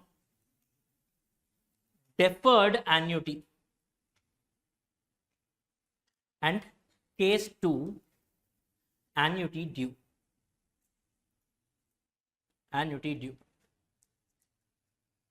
Now, what happens is they are saying cash flows will be, every year cash flow will be rupees 100. Okay, guys, just listen. Every year cash flow will be rupees 100. Correct? Now let me see if you guys have understood this conceptually. They are saying every year the cash flow generated for the next 5 years, every year the cash flow generated will be what? 100 every year. Clear? If I am following deferred annuity means what? At the year end. So when will I receive these figures? Let's say year 0, 1, 2, 3, 4 and 5. Can you fill this? Year 0, what will it be? Nothing, not principal. Forget that loan concept. Please forget that loan concept. I am just telling you, you got someone is saying, I will pay you 100 rupees. Okay, someone is saying, I will pay you 100 rupees every year. Case number 1, for the next 5 years, I will pay 100 rupees based on deferred annuity model. Correct? Today is year 0. Correct? There is nothing called year 0 as such, but today, I should put it right, that is already in present value. Year 0 is already in present value. Correct or not? Today, do I receive anything? No, because he is following a deferred annuity concept. At the end of year 1, 100. Similarly, 100, 100, 100 and 100. Correct, guys? This is how your cash flows will look like. Again, these can't be added pertaining to different periods. You need to discount everything, arrive at the present value and only add. But I'm just framing how it will look like. Correct? Now, another guy says, I will pay you 100 rupees every year based on annuity due, which means at the beginning of every year, I will pay you what? 100 rupees. Tell me, how does this stream of cash flows look like? For the first year, today itself, I will receive 100. Correct? So this 100 is pertaining to the first year's cash flow. Correct? Then second year's cash flow will be received at the beginning of second year's cash flow will be received at the beginning of second year. Correct? Or can I say beginning of second year is same as end of first year. Correct? 1st January, 31st December, both are literally one and the same. Don't tell me 1 day difference. Yes, literally that meager thing can be ignored. Correct or not? Can I say beginning of the next year is same as the end of the current year? So can I say year 100 rupees in year 0, 101, 102, 100 in year 3 and 100 in year 4. Year 5 I will receive nothing. So actually in year 5 beginning you would have received, that got accounted here as end of year 4. Sir, for year 4 you would have received something that got accounted as end of year 3. Clear? And so on. And the first year whatever you received, that got accounted as if it was received today. Are you all clear with this? Now this kind of scenario we have already seen in length and breadth. Clear? Now if this comes in, what to do? It's very simple, right? It's very logical. Can you guys frame the cash flow equation here? First, let me put this case 1. Let me put this case 1. Please write down, guys. Please write down. Deferred annuity. Already covered, right? Which concept?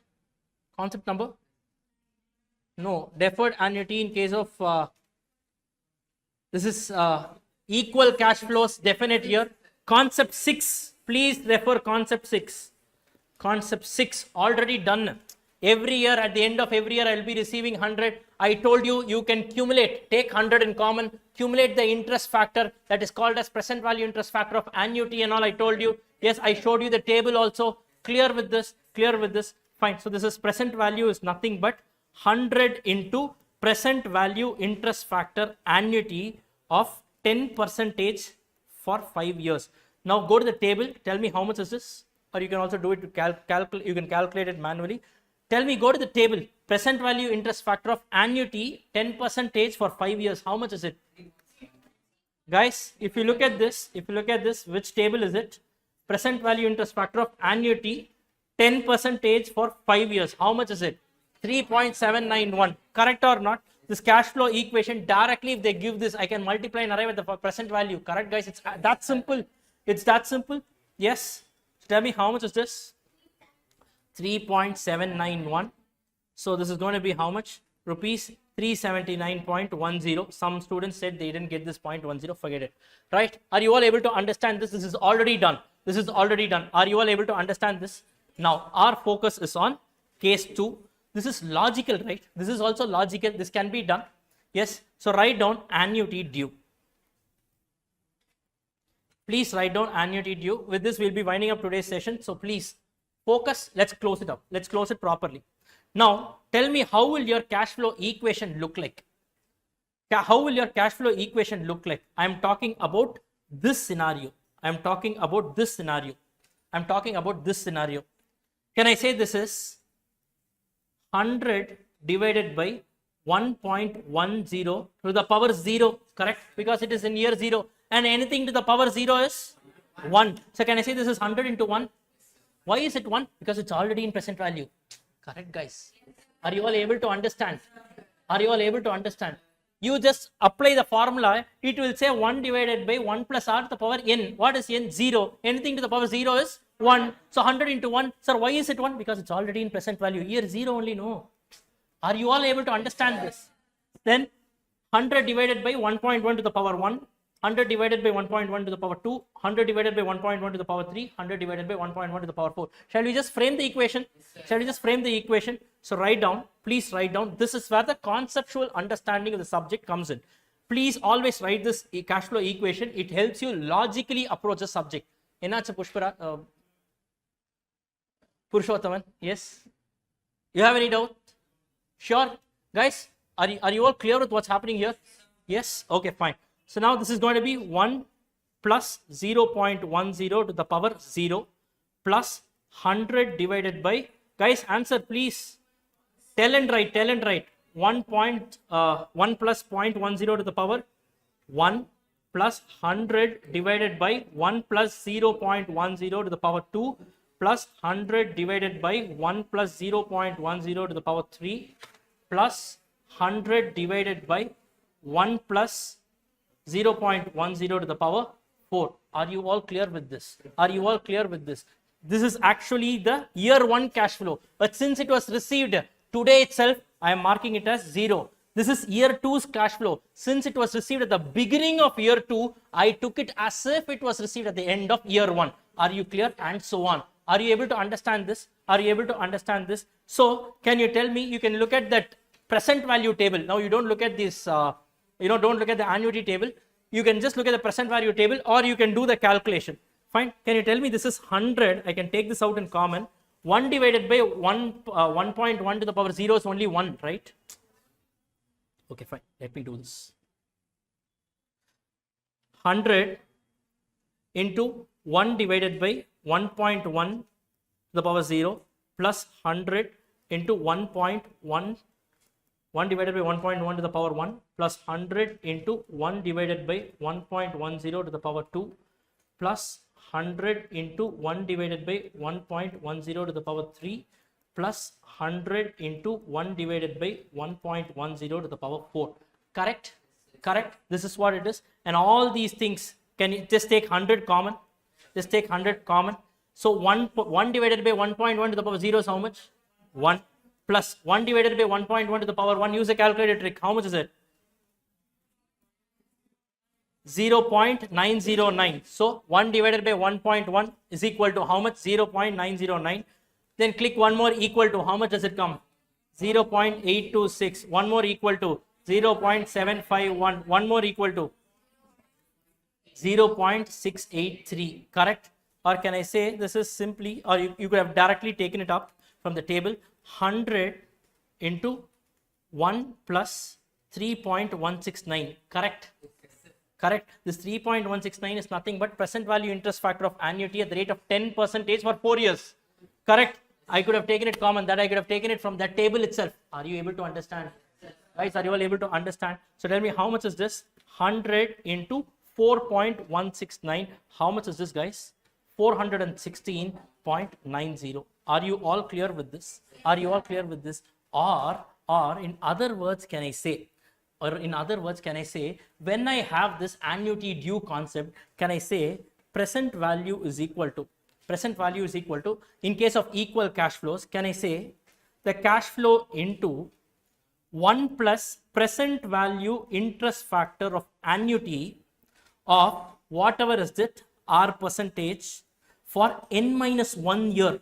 Correct or not? Because this we took it only for 4 years. No, you guys saw this. 1, 2, 3, 4. Only for 4 years we took. Correct? Why? Because the first year's cash flow was received today itself. Correct? And so on it happened. It is as good as I received in year 0, 1, 2, 3 and 4. Correct, guys? Correct, guys? So they would have told that I have received in 5 years, but I received it in annuity due advance. So 5 minus 1 only with respect to 4 years annuity table. We need to look at this. Can we just go check this on the table? Yes, can we just go check this on the table? So go to the table here. Where's the annuity table? 10% for 4 years, right? 10% for 4 years. How much is it? Yes, this is 3.170. In our calculation, it came to 3.169. Yes, 169, 170 are more or less one and the same. Clear? So this is what it is. So can I simply say, if there is an annuity due, you can also use this formula and say cash flow into 1 plus present value interest factor of annuity of whatever is the interest rate for n minus 1 year. Or if you want to do it logically, this way also you can do it. It is absolutely acceptable. Are you all clear with this? Guys, is everyone able to follow this? Is everyone able to follow this? Sure. Is everyone able to understand this? Clear with this, guys? Now I will just sum up whatever we have seen till now. Now, first we saw the introduction where I told you 100 rupees today, 102 rupees tomorrow at the end of 1 year are not comparable as such. Correct? Then how will you compare? Using what? Time value of money techniques. Convert today's value into tomorrow's money. Convert today's money into tomorrow's value using compounding or future value. Or if they've given the future value, find the present value using your discounting. That is your present value techniques. Clear with this? This is what we saw. Then we saw what happens in case of single cash flow. That's what we use the formula, right? Present value is equal to future value divided by 1 plus R. When there is a single cash flow, we just did it directly using the formula. We did single cash flow. Then we went on to a series of cash flow, which I call as multiple cash flow. Multiple cash flow. In multiple cash flow, broadly, we saw there could be definite period. There could be definite period or there could be indefinite period. Indefinite period is also called as perpetuity. Correct? Correct. This is also called as perpetuity.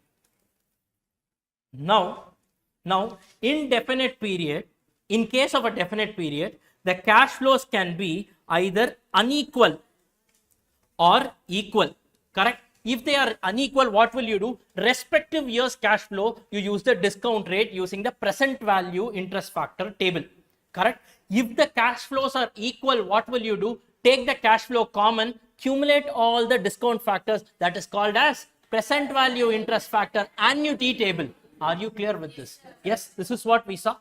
Now, in case when they have not given a definite period, they are saying it goes on till infinity, only two possible scenarios can arise. What are the two possible scenarios? Equal cash flow till perpetuity, or there could be a growth in the cash flow. There cannot be unequal cash flows and all in this case, because if there is unequal cash flows, they should tell you in which year they receive how much. If they are able to tell that, that is not called as indefinite only. Correct or not? Correct or not? In case of equal cash flows, what is the formula? Cash flow divided by discount rate, logic, geometric progression, A by 1 minus R. Clear? Clear? Now, in case of a growth, what is the formula? Cash flow at the end of first year divided by discount rate minus growth rate. Logic, the same geometric progression, sum of infinite geometric progression series. Are you clear with this? And then we went on to see a concept of annuity. Annuity, where annuity can be of two types: deferred annuity and annuity due. And deferred annuity is already seen. Annuity due we just saw right now, where the first cash flow happens at year 0. So the beginning, it means cash flow occurs at the beginning of every year. What I will do is, cash flow occurring at the beginning of year 2 will be taken as if the cash flow happened at the end of year 1 and so on. And with this normal logic, you can just do the entire question. Are you all clear with this concept? Are you all clear with this concept that has gone behind the entire discussion? Clear with this, guys? Clear with this? I humbly request you all to revise this. And in case some of your friends have missed the first lecture, without this lecture, second lecture directly they cannot enter. They cannot enter it directly. Unless and until you know this, you cannot enter into the subject. So these are some basics. Right now we have taken a long time on full class we have taken just so that we can just understand these concepts. In the future classes, I will just be giving references. If there is a series of cash flows and all, I will not be again going back to the time value of money. Ideally, we have not even entered into FM. We are just covering the basic concepts involved in FM. This is ideally a part of your foundation syllabus. Still, I just wanted to set the ground so that we can easily build upon the subject. Are you clear with this? You will see in the next class, that entire whatever sums that I've given you, all the sums will finish in a very short span of time, provided you revise everything and come to the next class. Clear with this, guys? Please revise thoroughly. If you have doubts, keep asking me. I don't mind. Please keep asking me. And of course, you guys have my number, right? On the WhatsApp group, you guys have my number. Yes, you can just keep asking me any doubts you have. You can just ask me on the group, whatever it is you want. Please get it sorted then and there. Only if you are clear with these fundamentals will you be able to move ahead in the subject. Clear with this, guys? So thank you all so much. Have a great day. Thank you.